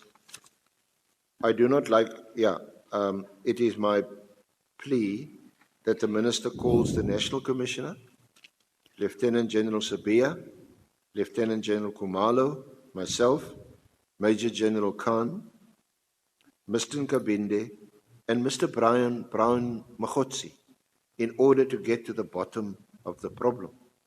It is the prerogative of the Minister to invite the Executive Director, IPID, if he feels it necessary. I have requested to take a vacation leave tomorrow and Friday, but I can make time if the Minister decides to meet this week. I hope my request will be favorably received, I take it. And then your response. This is your response. Your WhatsApp message was received, will revert at some point. Okay. You have asked me two questions. General Masimula's response and the request by General Mkhwanazi. Let me respond. Let me start with General Mkhwanazi. I received this, I confirm. I read it, I confirm. I responded to him, I confirm. Now, I started by asking myself, what kind of a structure is this? I was alone. I think we don't have a structure like this in SABS. Doesn't exist. Where you call the National Commissioner Sbia Kumalo, you call Mkhwanazi, you don't have it. I've been working as an executive for quite some time, provincial and otherwise. You can't call a meeting like this. I couldn't call it. So why did you ignore it? Because there is no such a structure. I'm not complete. I haven't completed my response. Okay. I took a decision that I wouldn't call a meeting like this because I wouldn't know what do I call it? It can't be done. You can't do so as a minister. You can't. As a matter of principle, you can't do it. Even if it raises clearly serious concerns. Why couldn't you tell him, okay, Mkhwanazi, I'm not going to convene this meeting that you request because there is no such a structure. But I will meet with you. I will talk to you. You tell him you will revert, but you say, yeah, you will revert at some point. And the point is you never did. Now, read the first paragraph properly. It says, please forgive me for writing this message directly, but I feel I must respectfully request a meeting in order to deal with internal issues within our organization, which affects me and my family, and has a potential of destabilizing our crime-fighting efforts. Yes, a very respectful meeting. It doesn't. It's not a demand. Now, let me respond, Senior Counsel. I'm saying, as a matter of principle, I couldn't convene a meeting like that, where I invite Brown Mkhwanazi, who is outside the organization, who is not part of internal organization if our organization means SABS, which is my interpretation. Then I call somebody and say, come and let us discuss internal issues. But secondly, General Mkhwanazi says there are matters that are affecting him and his family. Now, what I wanted to do, I wanted to have a meeting in terms of response here, to have a meeting with him alone to say, what is the aspect that affects you and your family in the work of the organization and so on, before I could convene a meeting. But generally, on this one, I wouldn't do so. I wouldn't invite Mkhwanazi in a meeting where I'm meeting the generals of SABS. So why, Minister, why didn't you just tell him? I will revert to you, but you should know. We cannot discuss matters of the importance that you raise with private third parties or private citizens. So yes, I will call a meeting, but it will exclude Mkhwanazi or anyone else that's not an officer that serves in the South African Police. That would have been a better response. It would have come in a meeting that, when I rationalized properly after responding to him, that, no, the best thing to do is to call General Mkhwanazi alone and we meet and we discuss this to say, in order to respond with integrity on your WhatsApp, there must be a particular way, but it would definitely exclude Brown Mkhwanazi. But I want to have a meeting with you alone so that you can give an indication of what you want me to discuss. That's what happened. Now, so as a principle, let's separate that. But my thought was I would have a meeting with him so that he could take me to confidence to discuss this matter. Now, this message came on the 5th of April. Okay. But by the 5th of April, a lot of other things had already happened, and they happened, even though I responded in the manner that I responded. And I meant to respond properly to General Mkhwanazi in terms of just respecting that he sent me an SMS and I undertook to meet him. But in the meantime, parallel to those things, a lot of things happened. Now, let me come to those things. Firstly, when I wrote a letter, I mean, when there was a leak on my letter, and General Mkhwanazi, this letter, these directives landed on him. He responded in a particular way. And it was either on the 2nd or 3rd of January. That is before this WhatsApp came. When he responds to the Chief of Staff,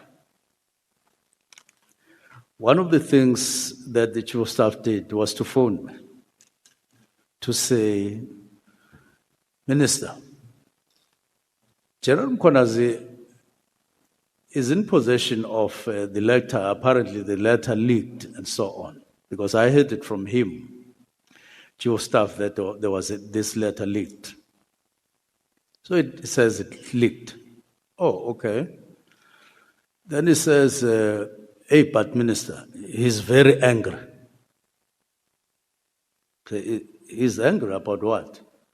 About your letter, not about the leak, about the letter.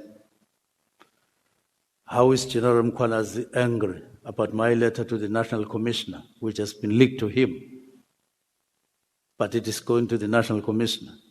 I, Minister, is very angry. Oh, so what is he saying? There's, well, a number of things that came, but I'm going to just summarize. This is Kambeni.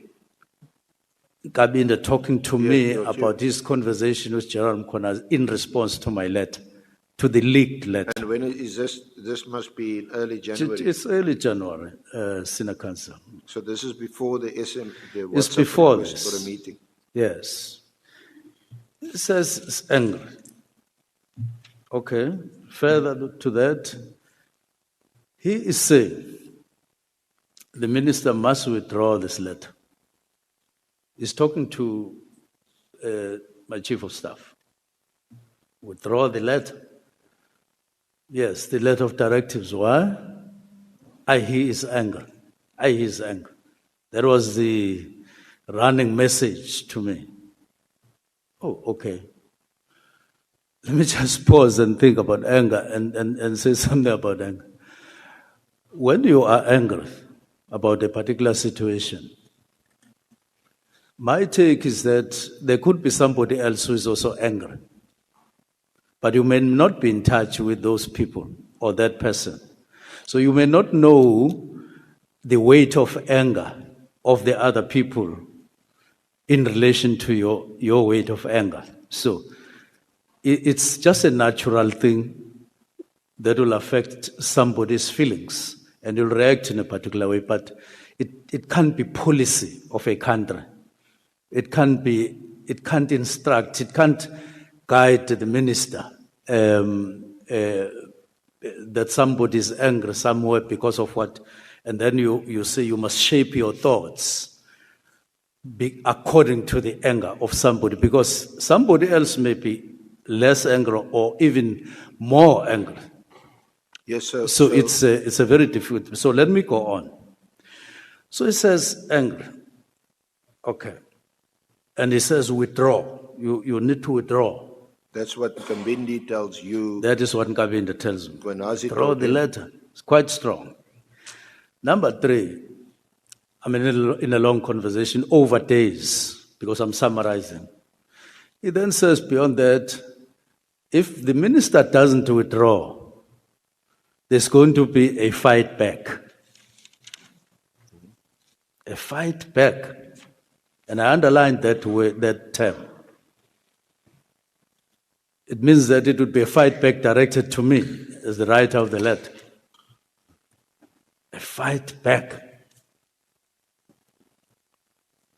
Why would General Mkhwanazi want a fight back? What attack? What was the war about? We had a taste of it on the 6th of July. Isn't Pardon? it? We had a taste of it on the 6th of July when he had the media briefing. On underlining that fight back that he is said to have mentioned as a term to Mkhwanazi, I then said, well, let's see, Chief of Staff, just watch the space and see what's going to happen. And if you want me to jump to July, I would say to you, that event of July was triggered by my letter of the 31st of November, because I didn't know what the fight back would be about, what it would entail, what form it would take. But it did inform me about what could be his feelings and intentions to fight back.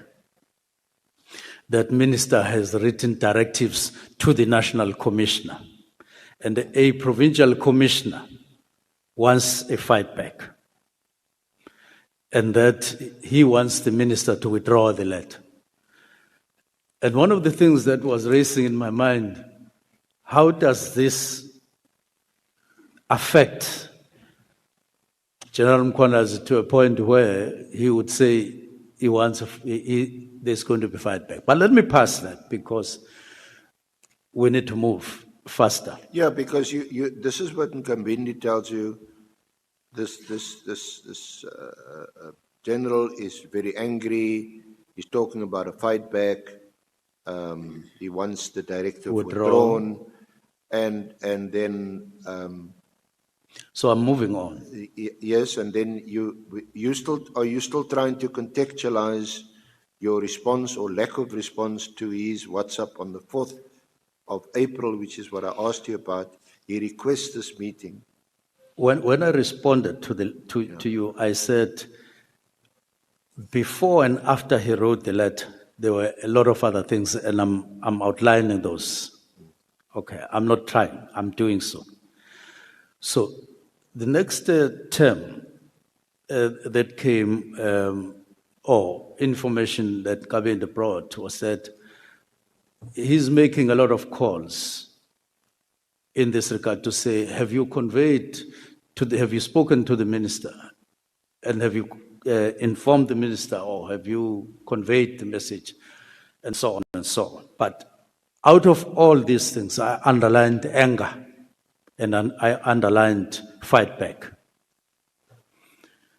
Now, in fact, there is a tape recording which I had requested to be made of part of the conversation of him, of Chief of Staff and Cabinet. I don't know whether they prepared it so that you can hear directly on your own that recording. I don't know whether it is. No.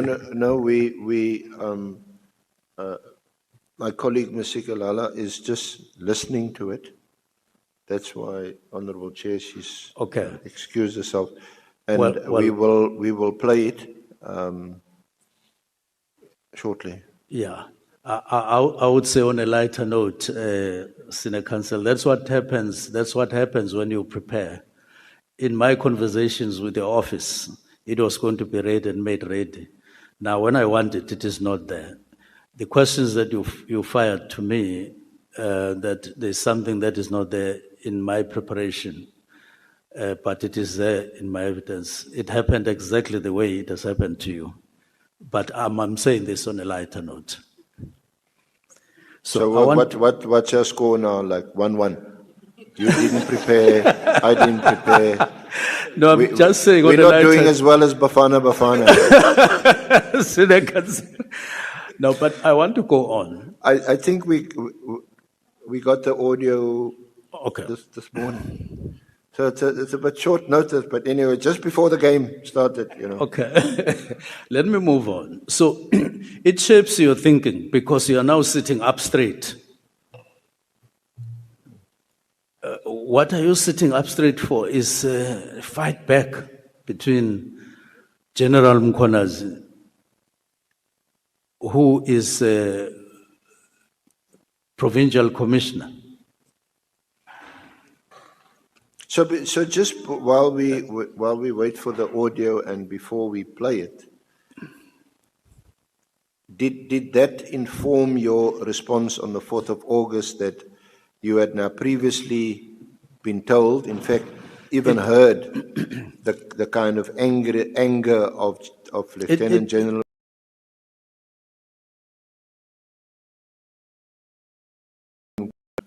I've received, but I'll revert to you shortly.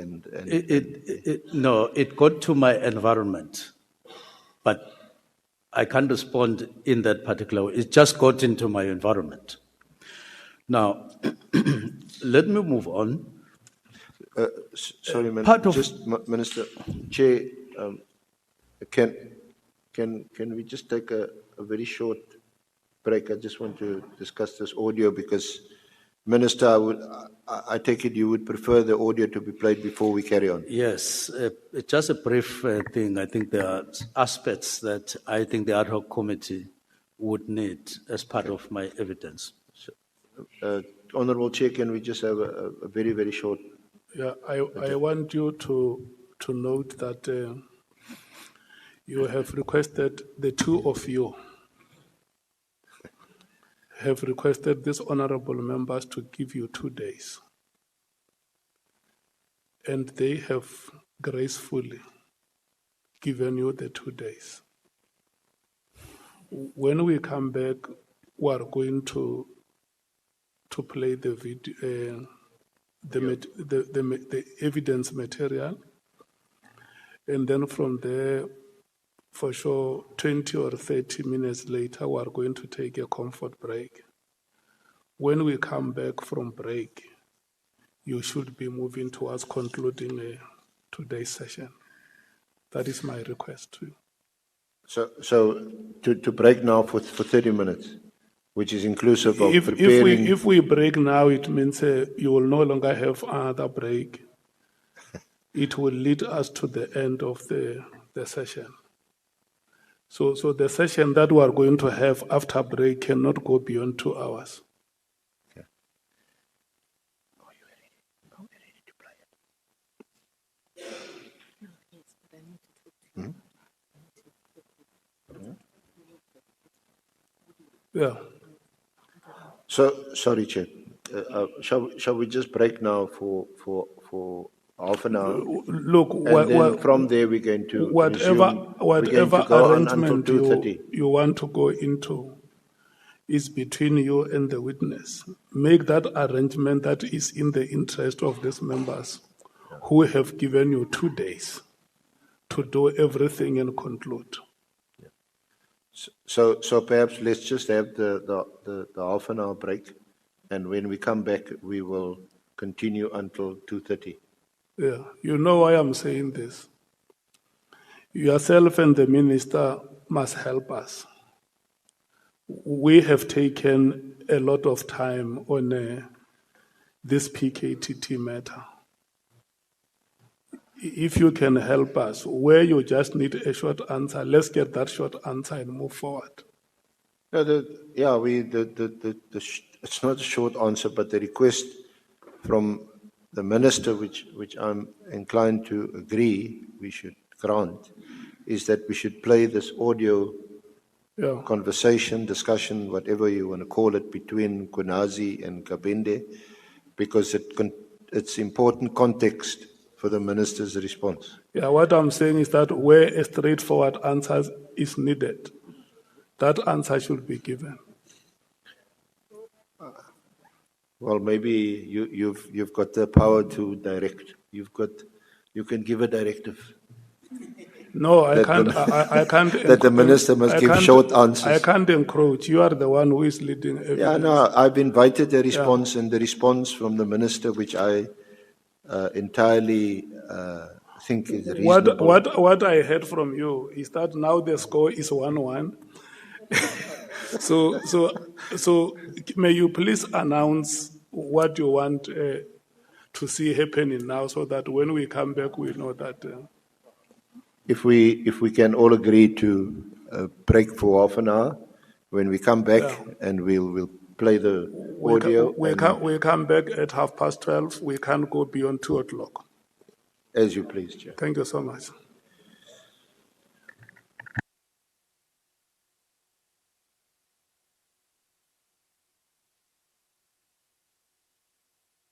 Honorable members, who are taking a 30 minutes comfort break.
The evidence material that is going to be played here was received this morning around between 10 o'clock and between 10 and 11. So our language services were not aware that they may be required to come and provide certain services to you. But we got an official who is available, who is going to join us online. And the material has been sent to the official to go through it before it is played. So the official has requested 5 minutes more. So we will be alerted when the official has joined for showing the next 4 to 5 minutes. And then we can go ahead with the proceedings. Thank you so much.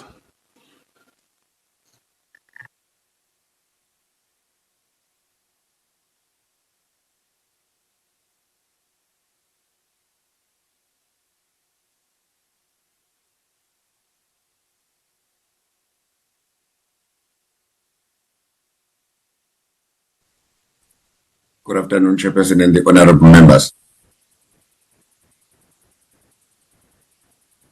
Good afternoon to you. May you please introduce yourself? My name is Michael Collins Ositole.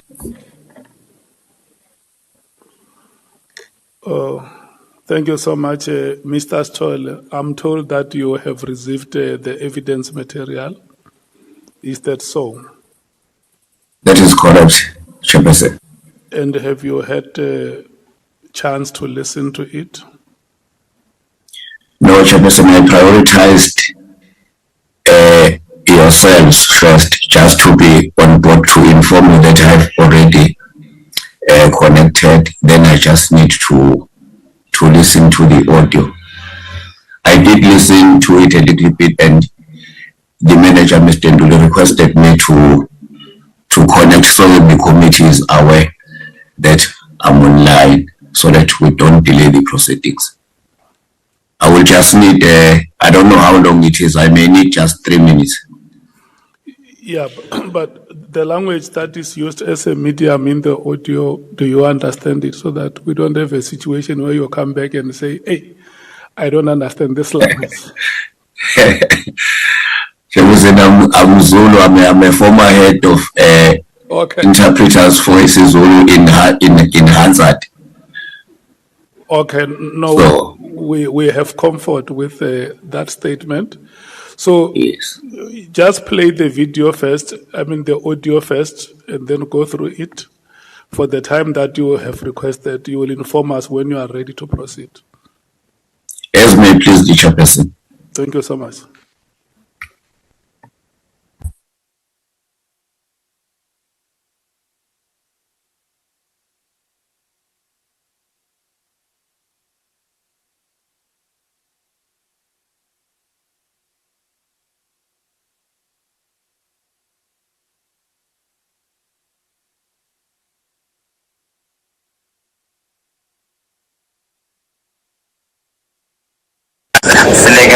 Are aware of my dynamics organization? Where do we come from? What was our land back in the days?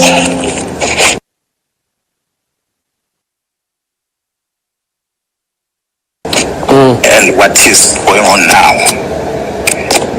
More than anything, in to withdraw it has still a business investigation, and yet we have not received a presentation at the investigation officially. When I'm at these tokens now, when I everything, I was saying to myself, if I have a lot of I assume any problem for now, there, which I gave with this one team, what I was with my docket. Because we are now talking about operational things. And whether you can't say this doesn't work, this works. how would you get into the conclusion? My appointment, if there's an intelligence that you have that says kunale manipulation, kunale things, then you can justify and say, okay, before you continue now, I need brief food once yes,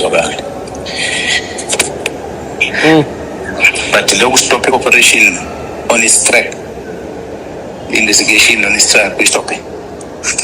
It's going to have some implications. So that was my concern. We check it and don't pull me.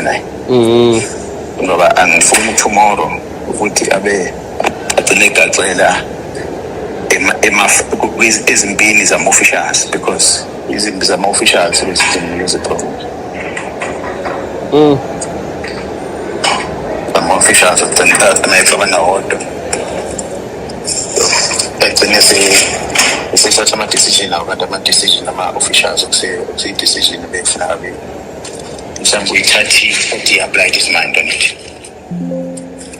Anje nalento ke sivela kanjena kwamina ngingakamtsheli yabona nje hey isiyahlupha ngoba yilabo sifuna umtshela khona ubona ukuthi the reason why ufuna ukumbona into enjengana lezi ngoba manje uyabona kwayena izogcina ifikile kushuthi lento ngoba sazi phela iseculator kanjani lento manje izofika and inegama lami phezulu manje sethi awusangitshela into esensitive kangaka ilapho sefanele ukumtshela khona ukuthi ngithema ngabe ngifuna ukubona ngale ndaba le wathi wona sihlangana eCape Town umtshela ukuthi bona ndifuna ukubona wathi sihlangana eCape Town. I was willing to intervene because there are certain things that came to my attention. But when what was in the Cape Town, so within the Cape Town. Hey. Sengombona kusasa ngimtshele sengomkhombisa nayo lento esibhalwe kanje la. Ngaphela esizana esayidini manje izinto. Na isikhuluma yonke into lena as much as nawe kade uwonisha ama fight back nani kodwa leke ngathi kuya exaggerate. That's what is going to stand up. Ngoba yabona nje angikhumbuli uthi small boy. And manje into exakayo the real facts angwaboni lana yabona nje mekuthiwa mhlambe bekulalela ifoni amafoni ethu kufanele ngabe ubhalile la ukuthi akayiyeke lento mengabe clean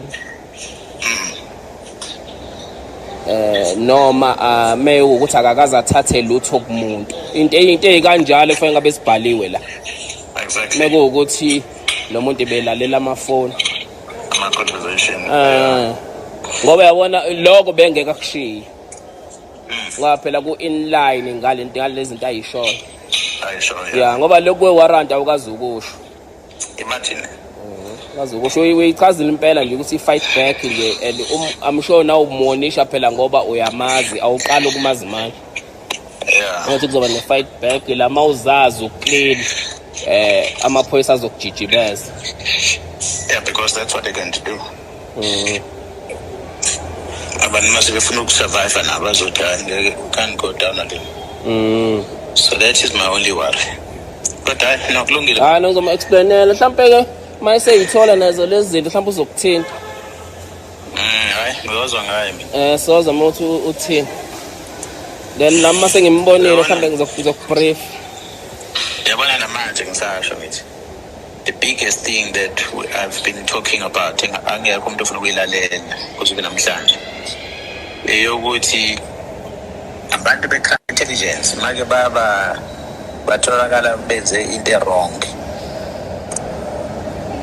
akumelanga bathathwe departmentally kumele basuswe ku-crime intelligence bawubekwa somewhere else because they are used to all these dirty things that is going to create a problem for the organization. For instance, bantu banema-access ama-secret state as an example.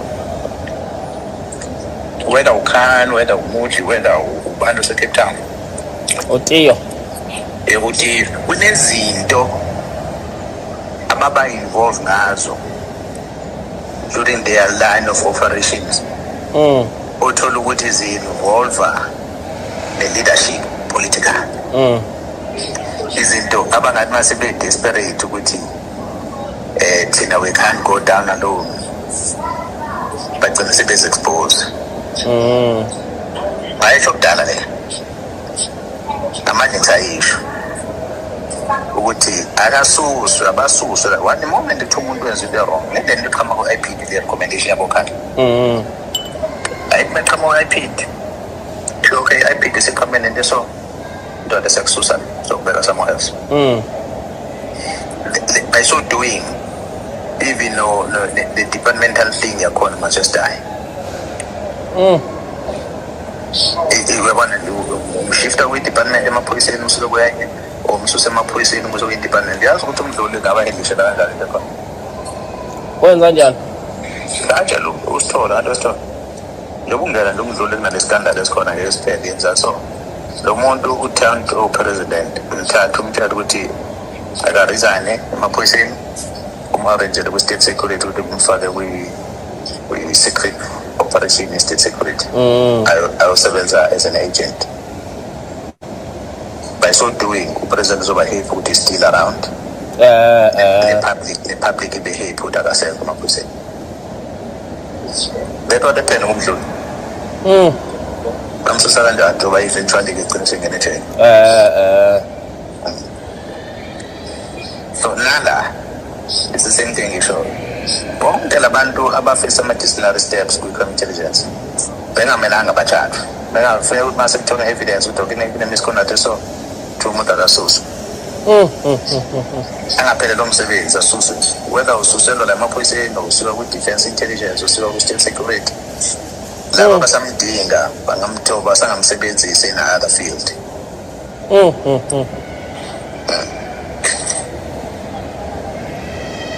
uyabona nje mina personally ngiyazi relationship ukhana nayo no-Julius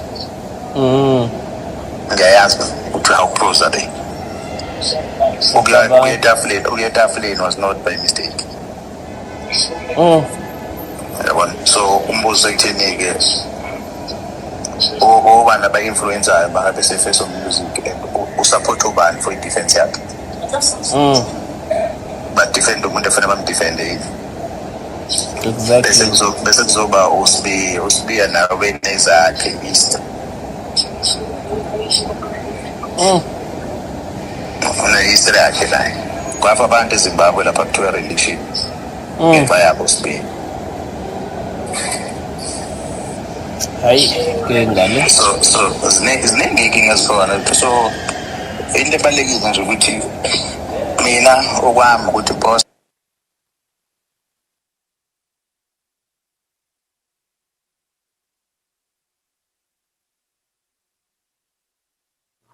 Is it disrupted or that is where it ends?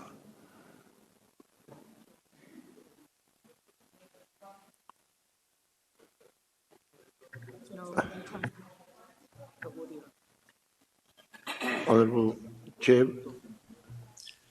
Chairperson. Yes.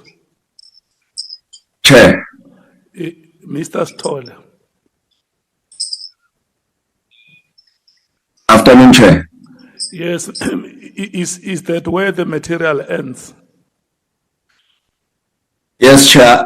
I've listened to the audio. I think I should give you and the honorable members two options. Yeah. You choose either I interpret it consecutively, which I do not recommend for you.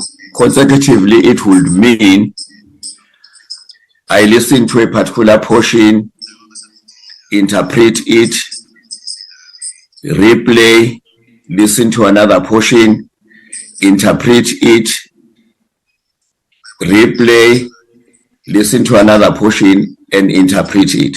The reason being that this is a two-way conversation between two people. or else I do it simultaneously. The sound and vision official there by you plays it just continuously, and I just interpret up to its end. Okay, hold it there. Honorable members, do you want a consecutive Thank you. or simultaneous interpretation? And Chair, on the second option, I am not sure if the member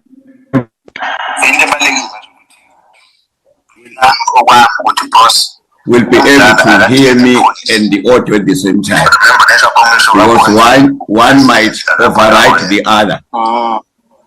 Sometimes it causes frustration. Okay.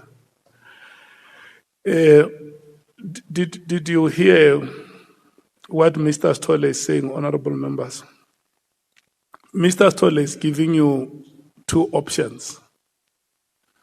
The first option is that the video is played, the audio is played in parts, and then followed by the interpretation of what would have been said or of the conversation.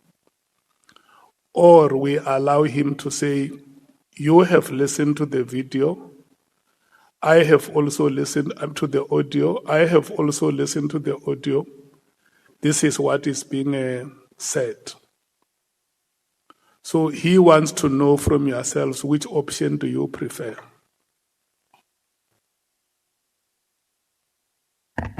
Chief Whip. Excuse me, Chair. The part that I was looking for is the part that they are referring to in the conversation, but it's not playing directly, where there seems to have been a threat that if I know I am clean, including the period when I was premier in KZN, then I must then go on with the disbandment.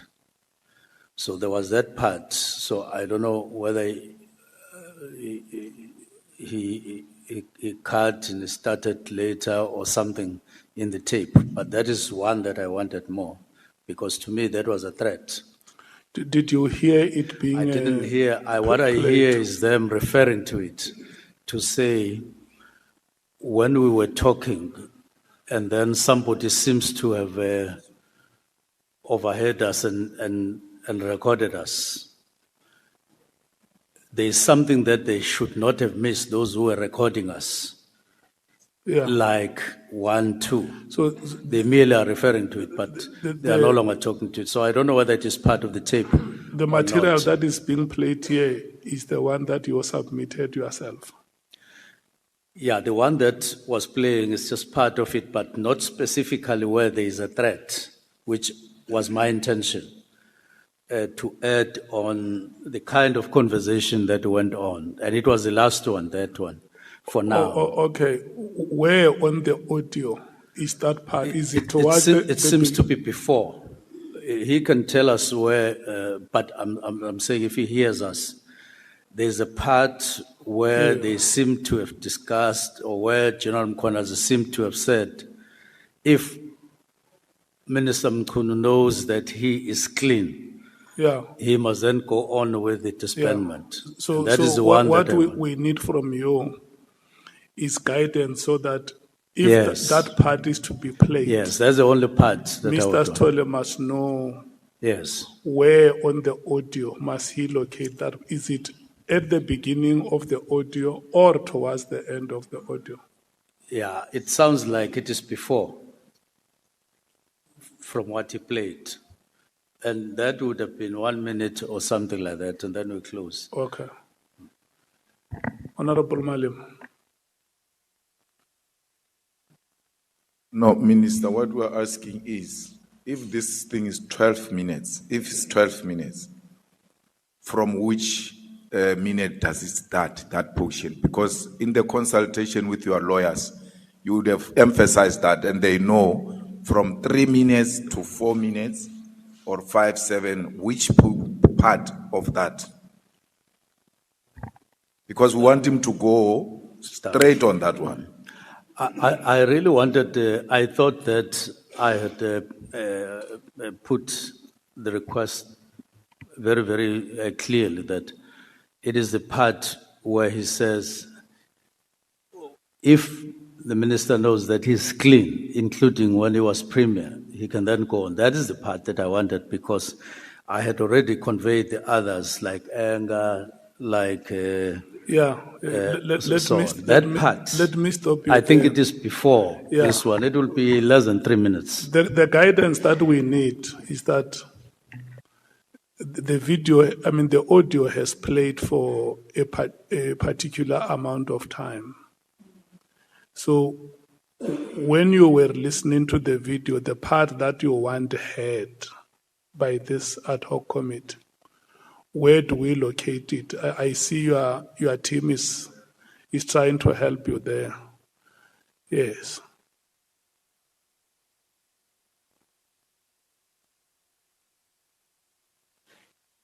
Yeah. What I'm saying is, when we were consulting with the lawyers, I said, this is the part where there seems to have been that threat. So between them and people here, I don't know where they are missing each other, but they say it was not sent to them as lawyers to listen whether that is the part. The part that played is just part of the conversation, but not what I wanted. What I wanted is where I was told there is a threat. So it sounds to me like it is before what he played. Okay, no, it's fine.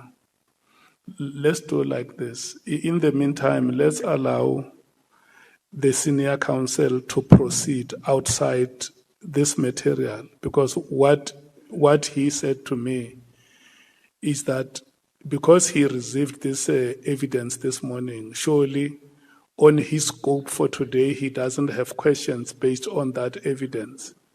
It's you who requested the part must be played because you want, is part of your presentation. So we're going to allow Mr. Stolle to listen to that part which you want.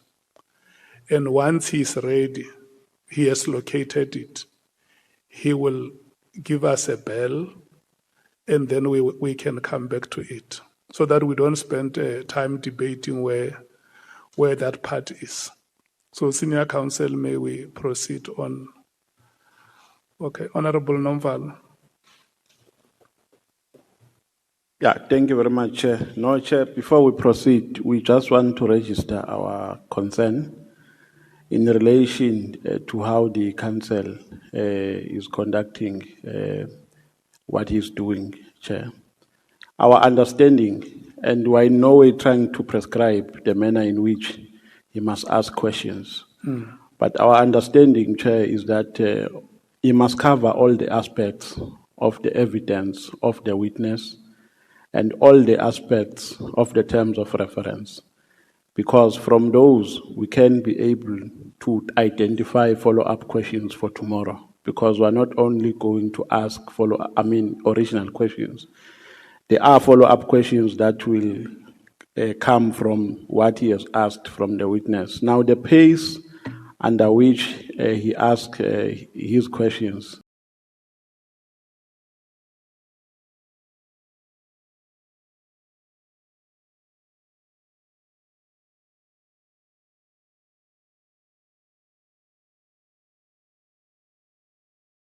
because we're really interested in him getting to all the aspects that are covered by the witness in his statement. I know that you have given guidance in that regard, but we just want to put an emphasis to say we are interested in what he is doing. He is not only doing it for himself, he does it also for us as members of this committee, so that we can be able to identify contradictions, if there are any, and follow-up questions. So if we can improve, and I doubt that within the remaining time, he is going to be able to cover everything that is left. But the reason why we raised the issue of long answers to questions yesterday was because of what is happening today. Yeah. We just wanted to register that, I- we request that you also play a role, Chairperson, of intervening from time to time. For instance, if a question has been asked and responded to yesterday, there is no need to go back to the same question that was asked. And that's what we have discovered, is that many issues that have been asked today are issues that were asked from the witness. And the witness today kept on saying, I clarified, or like I said earlier. He kept on repeating the same thing that was asked from him yesterday. Thank you. Yeah, no, I agree in part with you. Because the evidence leader has not only focused on the PKTT since we started yesterday. So, but I take the emphasis that you make, but it is not entirely accurate that the main focus is on, I mean, that focus is one-dimensional. Let's allow them to proceed. Remember, the witness is the one who requested enough time. And I agree with you that the entire part of this morning before lunch, the dominant matter there has been the PKTT. And that is why when we broke, I made that call to say we need to go beyond that.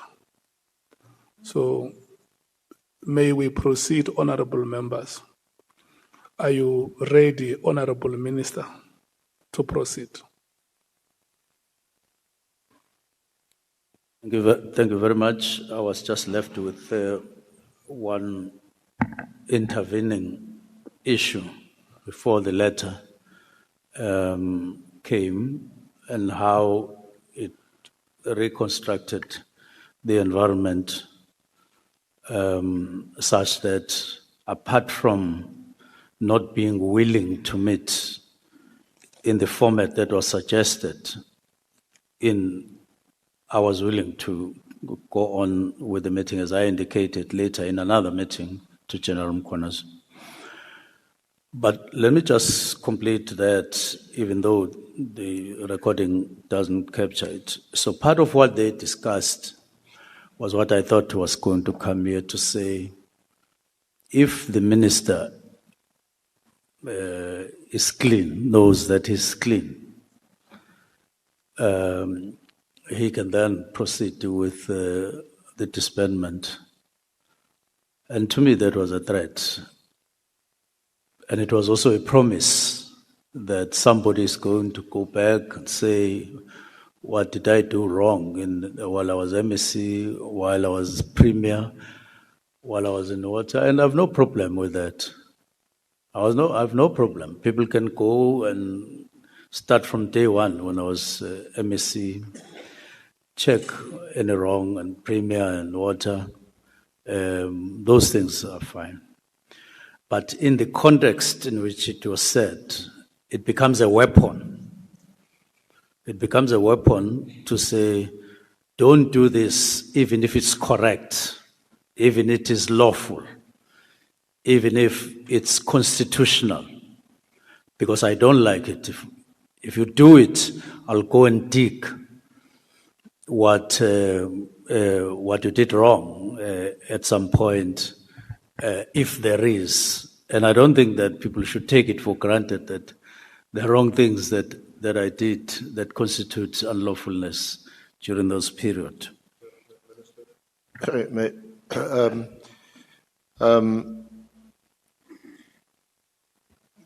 You and I have now seemingly been criticized for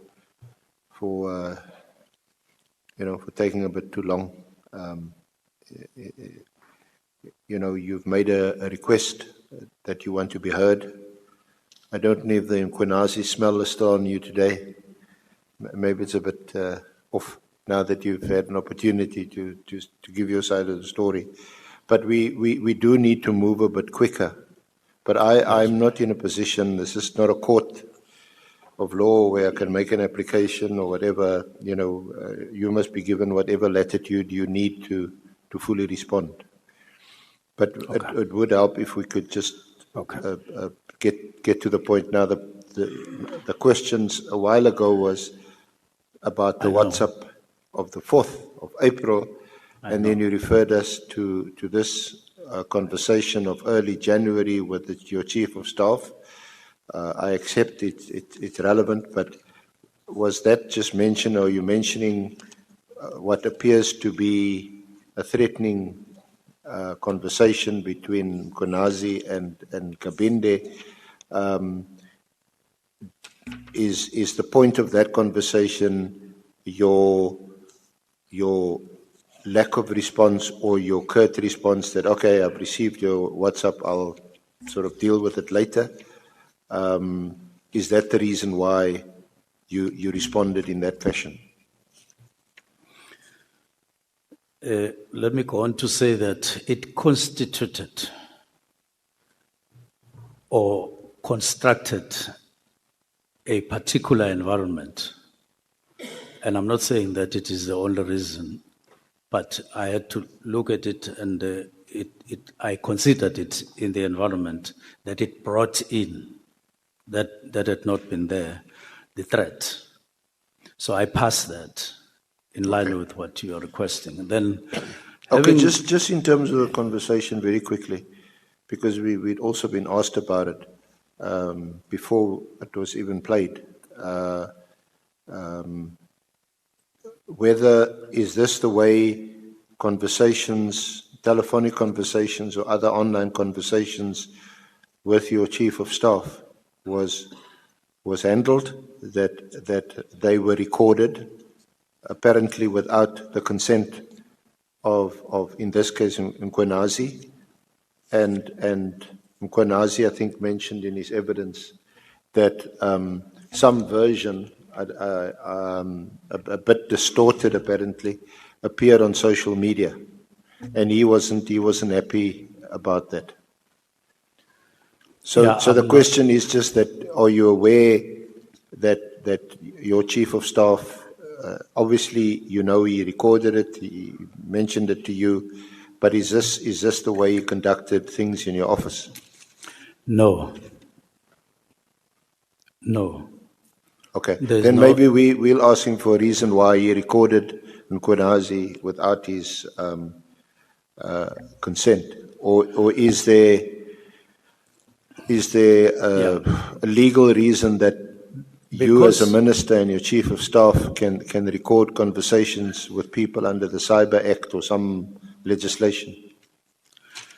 Now, we don't record people.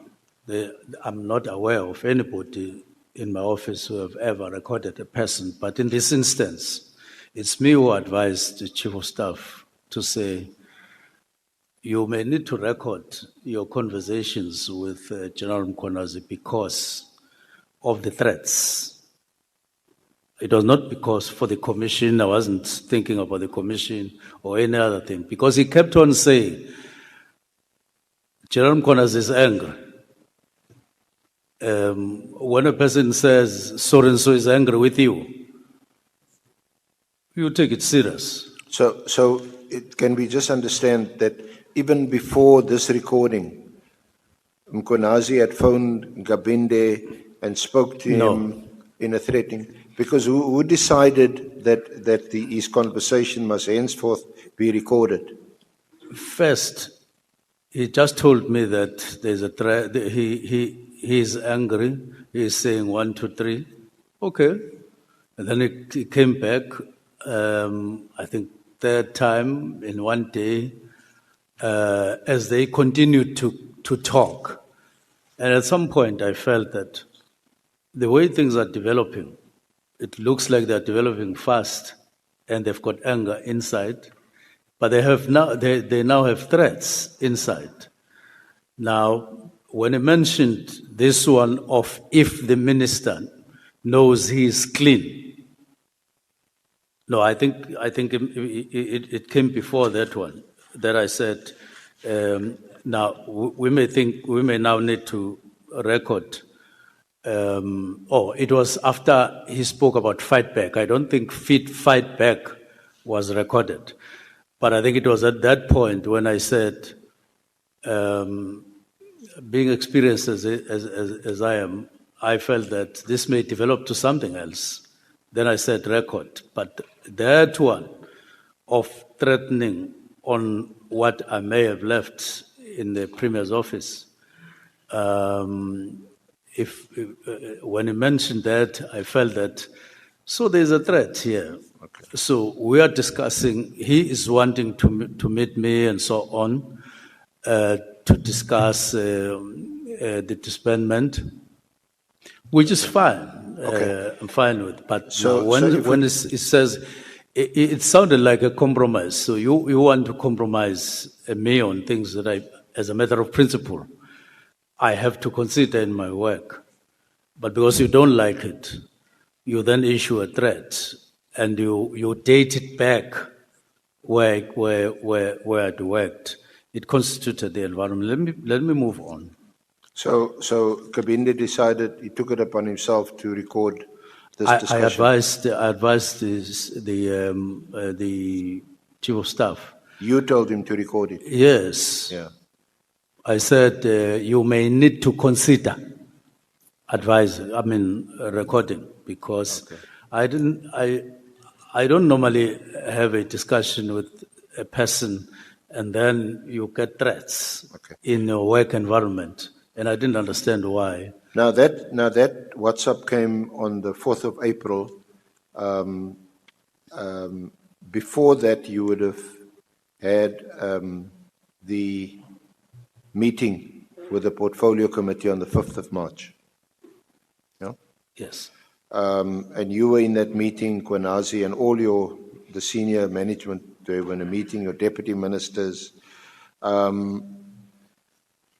The transcript of that meeting is in bundle 4 at pages 22 to 162.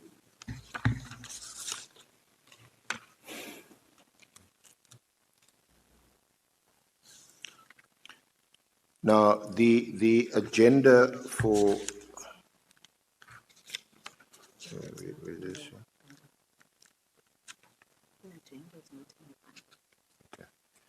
The agenda is not on the transcript, but what was required by the chair of the Police Portfolio Committee, who's part of the Ad Hoc Committee here today, was a report on the political killings task team, an update. So it's clear that as far as the Portfolio Committee was concerned, there is such a committee, and they want to know what's happening with the committee, what are they doing, and they also wanted to know what the plans are going forward. And as you will recall, that presentation was made by Lieutenant General Khumalo. Did it's not apparent from the meeting, from the transcript of the meeting, that the directive of 31 December was referred to or debated in that meeting at all. Would that be correct? That's not correct. It's not correct. It was referred to by Okay. General Khumalo, if I'm not mistaken, somewhere when he started or during the presentation. Yeah, but there wasn't any debate or questioning from the Portfolio Committee members about the directive. I think there were some comments that were made down the line when members of the Portfolio Committee started talking. Yeah. So, Khumalo, can you just get the start of the transcript? Where Khumalo.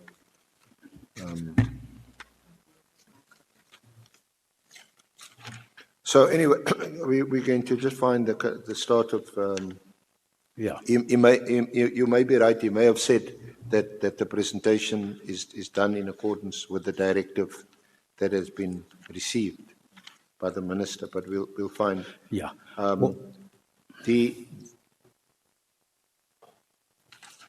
The point, though, is that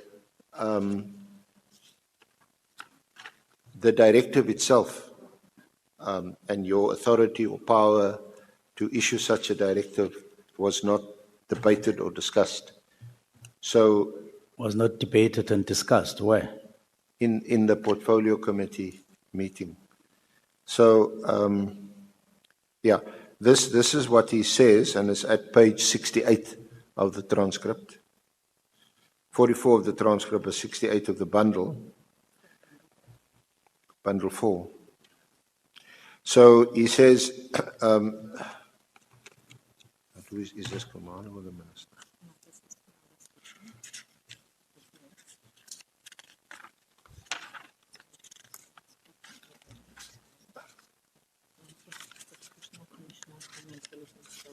Yeah, Kumalo starts his address on page 62 of the bundle.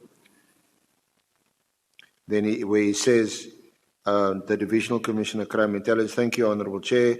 Moving on next part of this briefing on the political killings task team, looking at status and successes so far. Then our first stop will be a brief look at the threat and risk assessment of the threat is continuously done, and then to where I wanted to be at page 68 of the bundle 44 of the transcript, the second paragraph. He says, lastly, Honourable Chair, I will touch on the current status of the team. The Minister of Police had issued a directive to the National Commissioner regarding the disestablishment of the National Political Killings Task Team. There were various meetings that has been held, and a detailed progress report has been submitted of the office of the Minister. It should be to the office of the Minister. The disestablishment or disbandment will take the form of a transition from the National Political Killings Task Team to the component serious and violent crimes, specifically murder and robbery unit within the Detective Division and Forensic Services. This transition will ensure continuity of these cases, especially those that are under investigation and those that are still at various courts. So, a few things that we can hopefully agree on and get through this quick. Firstly, he proceeds on the assumption that this directive has been received and will now be implemented in whatever form it's going to be implemented. And in fact, he says the disestablishment, disbandment will take the form of a transition from National Political Killings Task Team to component serious and violent crimes. That seems to accord with your explanation and your understanding that you had given earlier when you discussed the various components and said that this task team has been integrated into the component serious and violent crimes on the organogram. It specifically says murder and robbery unit. So we agree on that. We also agree that the directive itself, there doesn't appear to be an indication. Maybe when his turn comes, Honourable Member Cameron will ask you about this. But it doesn't seem to have been a discussion on the directive itself. Would that be fair to say that? You weren't questioned about the directive by any of the members of the portfolio committee. So the point about raising this is that there was a presentation by Kumalo. He talks about the disestablishment, but the disestablishment will take the form of a transition. And the significant thing about this meeting The National Commissioner is in the meeting. And Kunazi is in the meeting, although it's an online meeting, but they registered as present in the meeting. And although there are comments made, before we get to Mkhwanazi's comments, you say at page 86 of the bundle, 62 of the transcript, from line 20 onwards. Yeah, your address starts at page 75, 51 of the transcript, and I'm referring to page 86, 62 of the transcript. And at line 20, this is what you say. I am saying the team was established for a particular purpose. There needed to be a time frame, and there wasn't any time frame, and we have discussed the matter with the President of the Republic, because while it was not a presidential task team, it was his initiative to do so, but became an administerial committee in practice, and therefore we had the discussion with the President of the Republic, and we are in agreement that we can look into the matter the way that we have looked at it currently. So again, that accords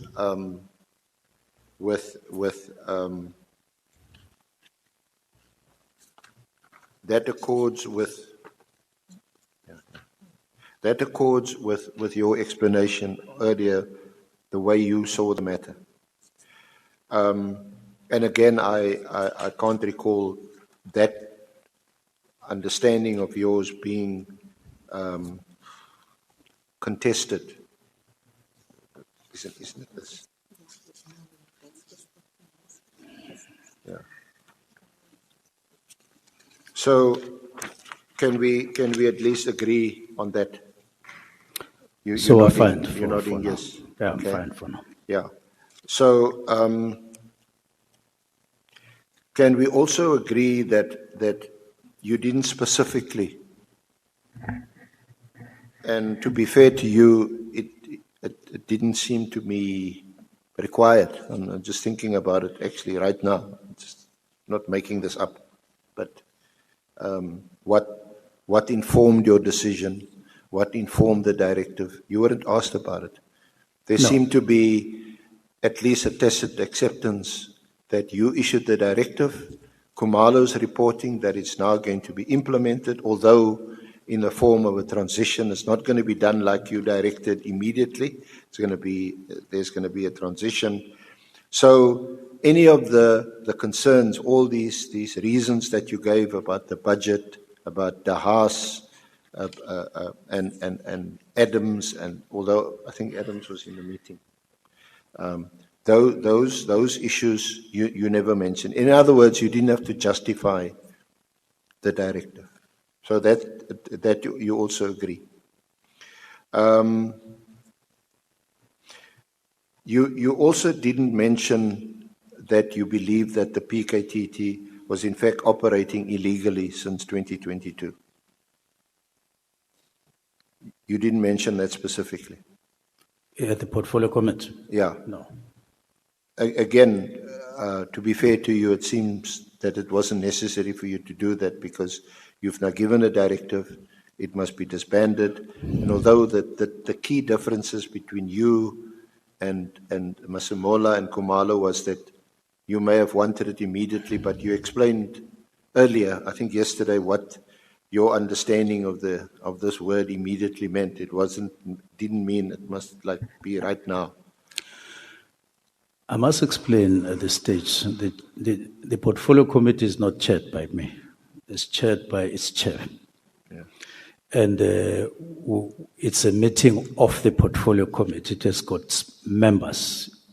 As minister, you get invited on specific matters, and you present on those specific matters. But because you are a recording that I didn't do this, I didn't do that. I do want to, maybe at some point, maybe at this point, Chair, to request the evidence leader just to point me at where exactly does this come from as a provision that when minister wants to take a particular decision, you must consult maybe certain people or whatever. Is there any provision? Because it sounds like I've got to produce a provision where it says so, which then I breached. That's why I asked earlier on, did I breach in a constitution and so on. Now, when it comes back again,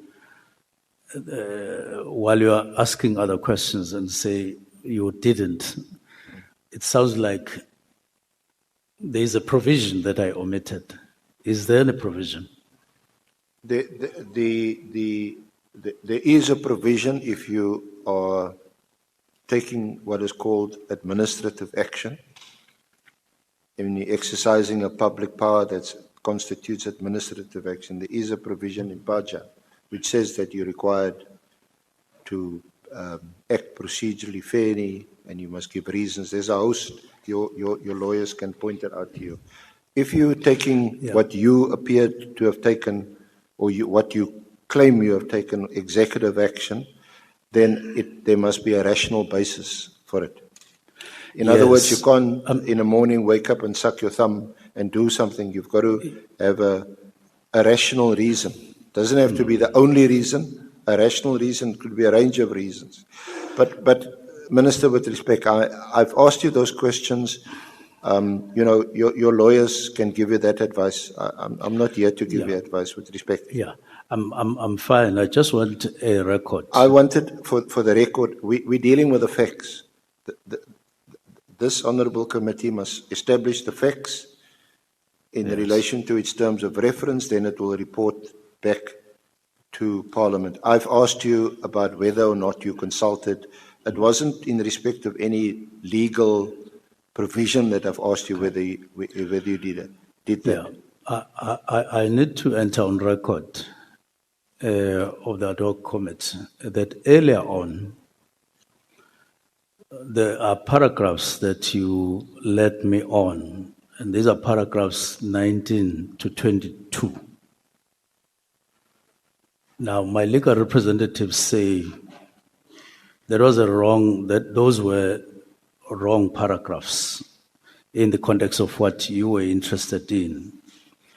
That instead, I should have been led on paragraphs 81 and 85. I'm just recording that. I'm not wanting us to go back. But at this stage, the point is, I have on several occasions, as one honourable member there has indicated, really made an effort, strong effort, to respond to the question, but it keeps on coming up. Now, I am in a meeting of a portfolio committee chaired by the chair, and I'm led on specific matters that were reported.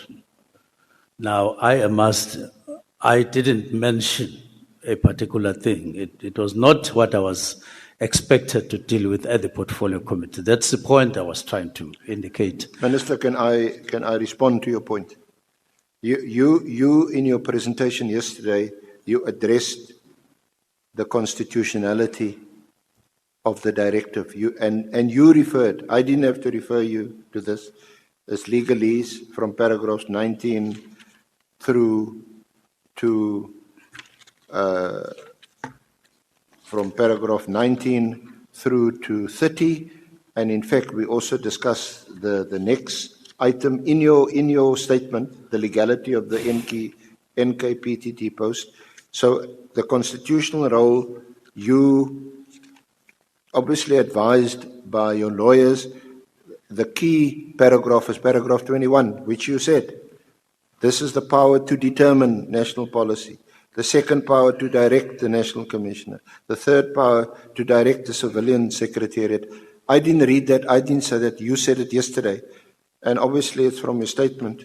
Then I extensively referred here to paragraphs 82. I said this is under the heading, the chronology of events leading to the directive. We discussed this. October the 24th, 13th of November 2024, 21 November 2024. Then you say there was a meeting with Masemola on the 22nd of November. We discussed this. So I don't understand why you would say that. Are your lawyers complaining that I am Yes, that's how I misleading have you? recorded it.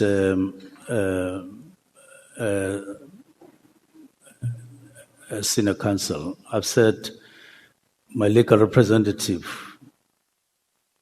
is saying those were not the paragraphs I should have been led on. I should have been led on others. But I'm doing it for the matter of the record, and we can pass and go back to the issue now that we've recorded that. Go to the current issue.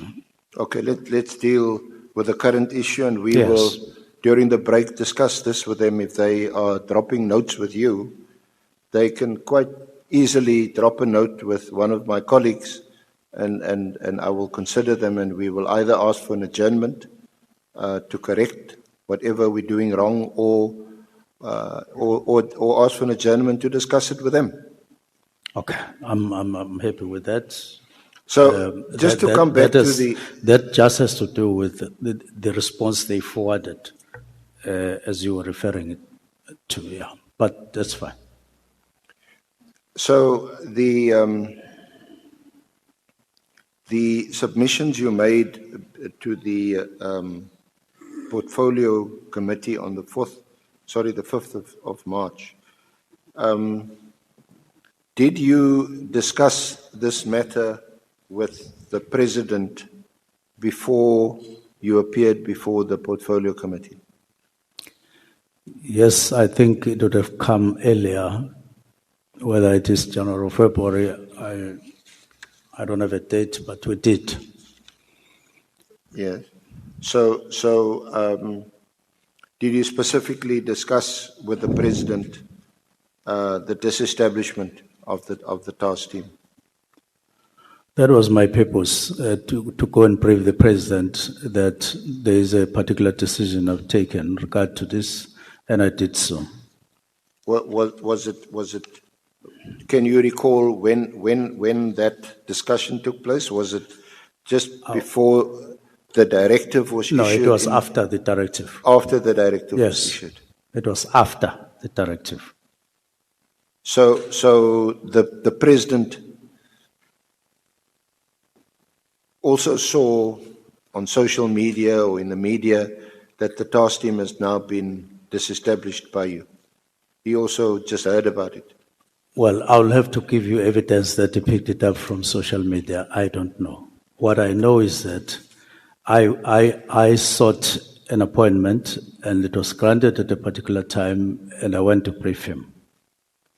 I didn't ask whether he had seen it or not. So you didn't inform the president before you issued the directive. You only spoke to him after you issued the directive. I've already said so. Okay. Senior counsel. So thank you. So when or how soon after the directive of 31 December did you tell the president? Pardon? When after the 31st of December 2024 did you tell the president about the I've disbandment? already indicated that it must have been January, February. I don't have the exact date. I will check. Okay. What did you tell him? Did you give him any reasons why you are directing that the task team be disestablished? Well, or did you just tell him, by the way? It was a short briefing with the president. It was a briefing, it wasn't a discussion, to say I at some point took this decision last year in December, and all I remember is that I did say there are matters that I have developed a very serious concern about, and I said to him, these matters, among others, have led me to disband the political clearance task team, and that possibly at some point, if I didn't do this, there may have been a call for a commission on those matters. So I decided that I would preempt any need or for such a call at some point, and I did this, and that was one of the things that I mentioned during the short briefing. Yeah. So you said it was a short briefing. Yes. President would have many appointments, and you never get the whole day. It was a short briefing. I suppose, except of matters of national importance, you could schedule a longer meeting with the president. I could have made it longer. No, you could schedule, or your chief of staff could schedule a longer meeting with the president on matters of national importance.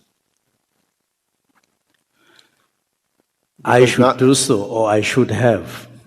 I'm asking whether it's not perhaps more appropriate to arrange a fixed meeting with the president to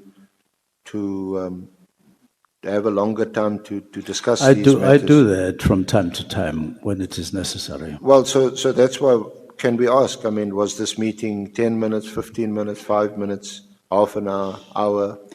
How long was this meeting? I really didn't calculate the time. I got a slot, and I used it for the purpose for which I had asked the slot for, but I didn't count the minutes. And you didn't provide him with reasons X, Y, and Z why you are disestablishing the team. You didn't furnish him with any reports or anything like that. No, it wasn't going to include a discussion. It was just a briefing. I asked for a slot to give him a briefing, okay, and I did so. So it was really just to communicate to the president that this is what you have done, and the president heard what you did. As I've said, I included briefly what the reasons could have been. I don't think I was elaborate. It was not an elaborate kind of a presentation and a discussion. It was just a briefing that I've taken that decision. So why do you use the word the president was in agreement with what you did? What should I say? Well, it sounds to me that you conveyed what you did to the president heard what you had to say and basically noted it. An agreement, let's not become technical. I think we know what an agreement means. Two or more people discuss something. They put whatever is on the table that requires an agreement. They engage, and then they say, okay, fine. Here it sounds like there was no engagement. You informed the president of your decision. I briefed the president. Yes, you briefed the same thing. You briefed the president. But the president didn't engage you. He couldn't. You didn't give him any reasons. You never told him why you wanted the task team to be disestablished, so that the president could say, oh, okay, but why X, Y, and Z? And then you engage in a discussion. It was a short meeting. So you briefed him in short, and he noted what you had to say. There couldn't have been an agreement. Senior Counsel, I am pleading with you to note that there are different forms of engaging, even with the president. You can go and ask to make a presentation. If you are granted an opportunity, you will make that presentation. You can ask for a short period just to brief him on something, and then if it's granted, you do so. It takes different forms. In this instance, it was a briefing from my side, and I don't think there was anything wrong in me using that word, unless it is demonstrated to me that this was wrong. But what I'm saying in my statement, I did brief the president. That's what I'm saying. Okay. After the effect, after the 31st. Yes, I was just questioning whether you could say there was an agreement or that the president agreed with the directive, given that it was a briefing and it was short. That's what I was questioning. Yes. But if you're happy with the response, then we can move on. Again, I'm not here as a judge to sit and discuss what constitutes an agreement. I've just questioned whether it was appropriate to use. Just a moment, Honorable Nhlanhla. Chancellor, thanks, Chair. Just a second. I think it is important for us to explain to the witness why the evidence leader is emphasizing agreement. It's solely because the main witness had casted doubt whether the president would have agreed for a dissolution of a political killings team. So that's why the evidence leader is emphatic when it comes whether or not the president agreed. Because the main witness went to an extent of saying the president made an address in Northern Cape and he would have applauded the work done by the political killings team, and therefore the main witness does not believe that the president would have agreed to such a kind of a decision. So that's why the evidence leader is emphasizing on the agreement. Thank you very much, Chair. May I proceed, Honourable Chair? He has helped you. Yeah, I asked it. Just one more moment. Honorable Malem. No, thanks, Chair. I think we must put it simple because it's going to be a serious issue. Did the president agree to the disbandment of PKTT? The answer in the affidavit is that I briefed the president, he agreed with the briefing I gave him. So, Honorable Minister, is the answer yes? Yes, as is in the affidavit. The answer is yes. The answer which we must record is yes. Yes. Thank you. Because the context in which Before you continue, may I check, honorable members, are you satisfied? Can I allow the senior counsel to proceed? Thank you. May I proceed, Honourable Chair? Thank you. There are honorable members who are signaling time to me, so they are essentially saying that I must bring it to the attention of you and the witness that you are now on borrowed time.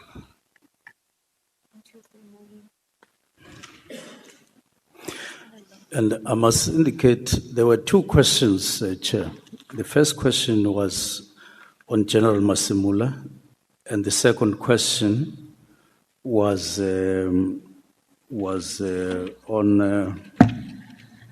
one that I then chose to start with. So I still owe you my response on how General Masimula responded to the disbandment. So just before we get there, just to round off this issue of an agreement, and this was the context in which I asked you.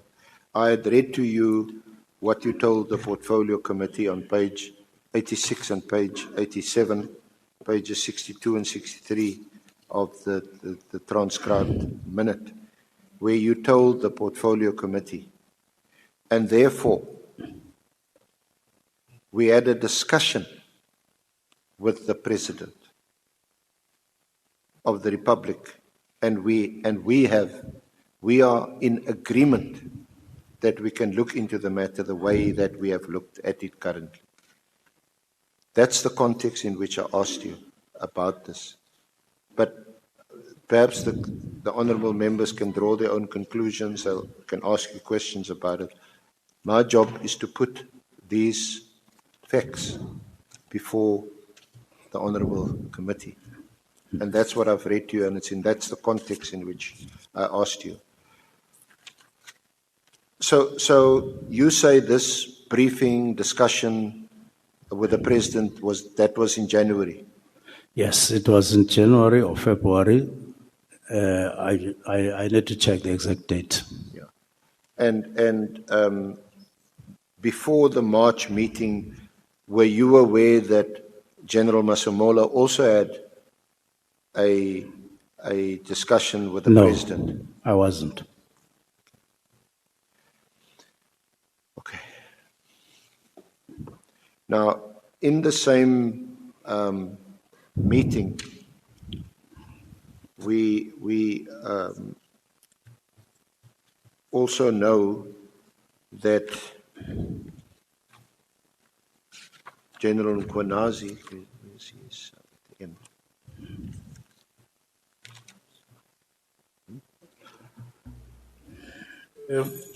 when you still consult regarding that audio material, I just want to give Mr. Stolle an opportunity to brief us, because apparently they are struggling to find that part, Honorable Minister. Mr. Stolle, may you please take us through on what you find?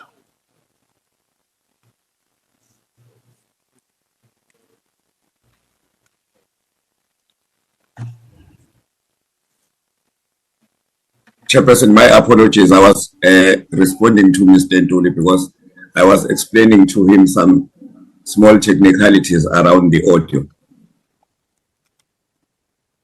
Are you able to locate the part that the witness has requested? Yes, Chairperson. Are you able to play the part? Oh, I thought maybe the sound and vision specialist will play it in the house for members. Then I explain.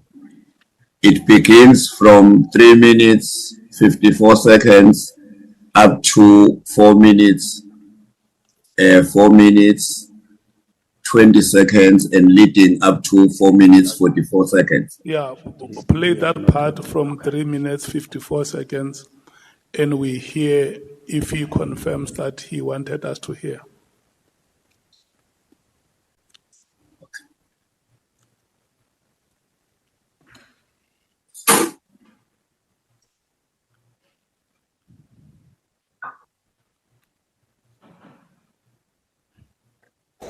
Fanele ngabe ubhalile la ukuthi akayiyeke lento mengabe clean. He should have written it down herein. If you said he should stop this thing if he is clean. And if he never took anything from anybody. So such information is very crucial. He should have written those herein if he was listening to our telephonic conversations.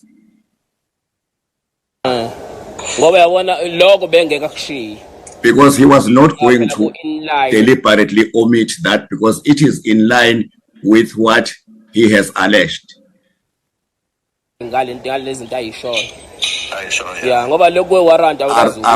all the issues he has raised, he has not even raised the issue of the warrant.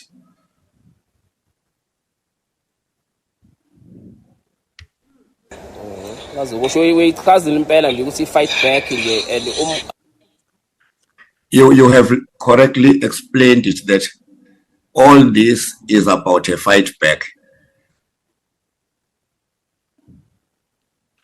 I'm sure now umuonisha phela ngoba uyamazi awuqala ukumazi manje. Ukuthi kuzoba ne-fight back la mawuzazi uclear. And you want him because amaphoyisa azo- you know him. You did not know him just now. You have known him for a long time. And fight backs are always there. Jibez. Yeah, because that's what they're going to do. Because if you tamper with the police, yet you are not clean, police will go after you. I will stop there, Chairperson. Okay, thank you so much. Honorable Minister, is this the part that you wanted us to hear? It doesn't seem that it is a part, it's another conversation. But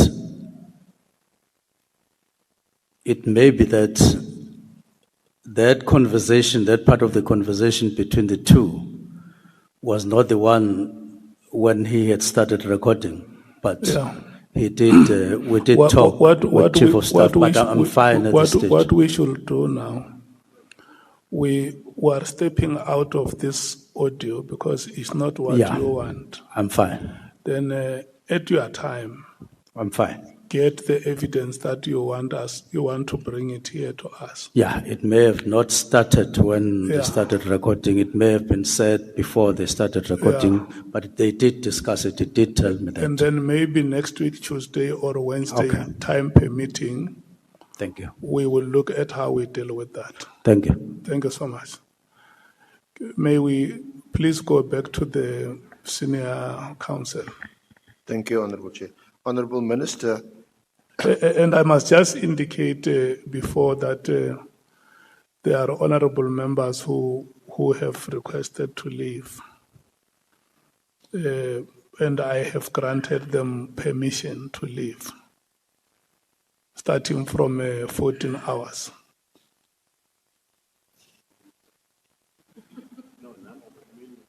No, I'm saying, Chair, and I will remain here in the chamber again.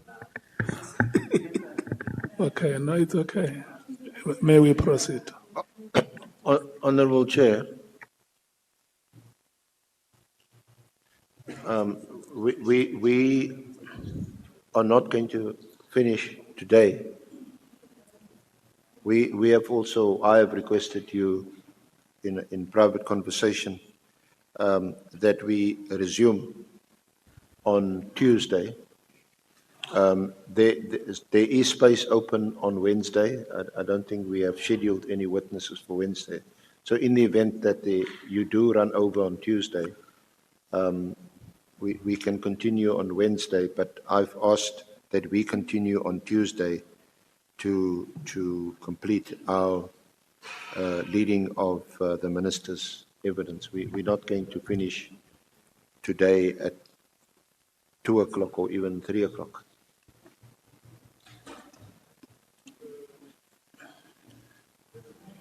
Honorable Skosana and Honorable Malema. Thank you, Chair. I'm a bit lost here. I'm not sure whether before lunch you said to us, in fact, before lunch, you said to us that this session is going to end at 1300. Then we said it's 1400. Now it's like there's an option of staying, there's an option of those who are going. So I'm not sure, I'm lost. Can you clarify that, Chair? Okay. Honorable Malema. No, I was saying to the minister, on Tuesday, he must come with that part. Because we need to hear that part. It's very important. Not those things of where the minister is being threatened, that conversation, because, and the legal team must help us there, his legal team, just to cut that portion and then come and play it on Tuesday. Whether we're proceeding with the SC or it's our turn, either way, we'll need that. Yeah. No, to come back to your question, Honorable Skosana, I have given the legal team until 14 hours. So when it strikes 14 hours, my intention is to call off the proceedings. So I was bringing it to their attention that there are already honorable members who understand that at 14 hours we must finish. But I hear Honorable Ngola says, no, there is an option that we can go beyond 14 hours.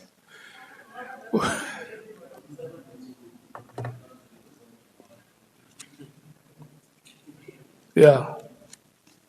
So, and then the senior counsel says, even if we run up until 3, we will still not finish. And so it means next week, Tuesday, when we resume, we may have to start at 9. So that we give him 2 hours between 9 and 11. Is that, will that be okay, Senior Counsel? From 9 to 11. Yeah, on Wednesday. I mean on Tuesday.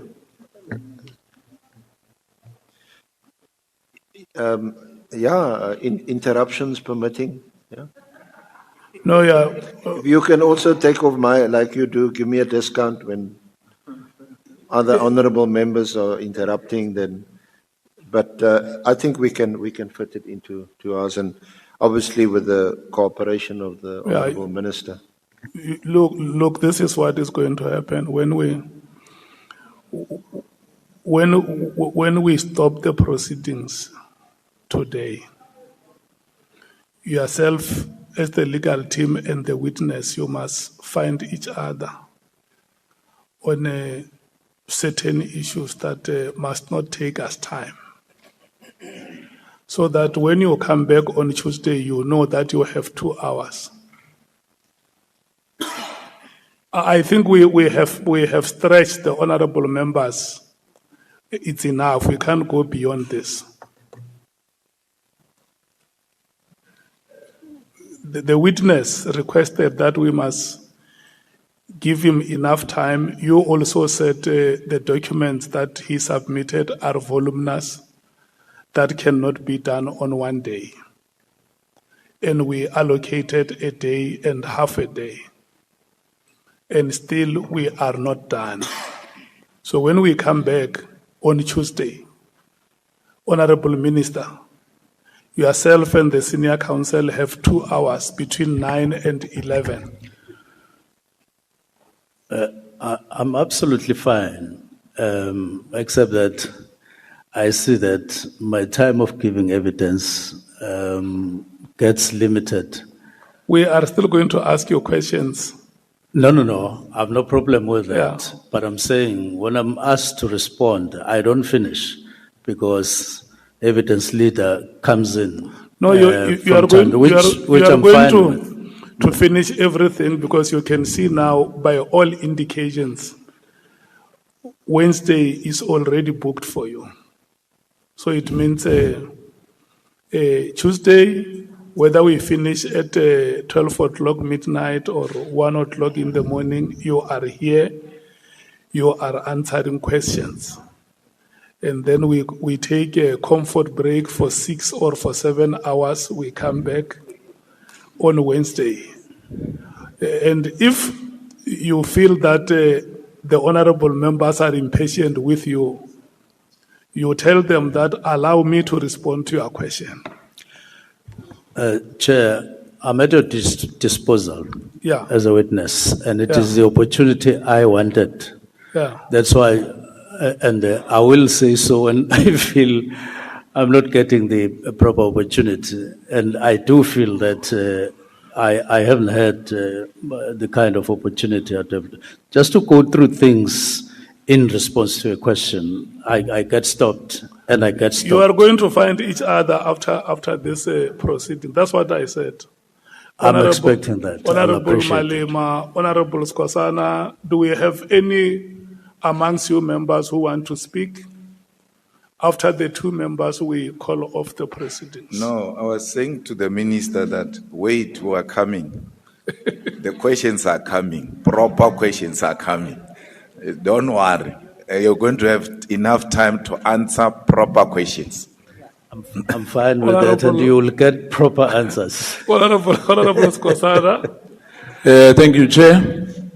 I want to thank the Minister because anyway, the Minister is on leave, so he has to be available. I thank you, Chair. I confirm that I'm available. Yeah, it's not that he's on leave. He has put it on record here that the decision that brought us here is his decision. Honorable members, I want to thank you, all of you, for your commitment to the work of this committee. And we should release you for the weekend. You are leaders in your communities with social responsibilities. Go and perform those responsibilities in your communities. We will come back here on Tuesday, 9 o'clock in the morning. Thank you so much.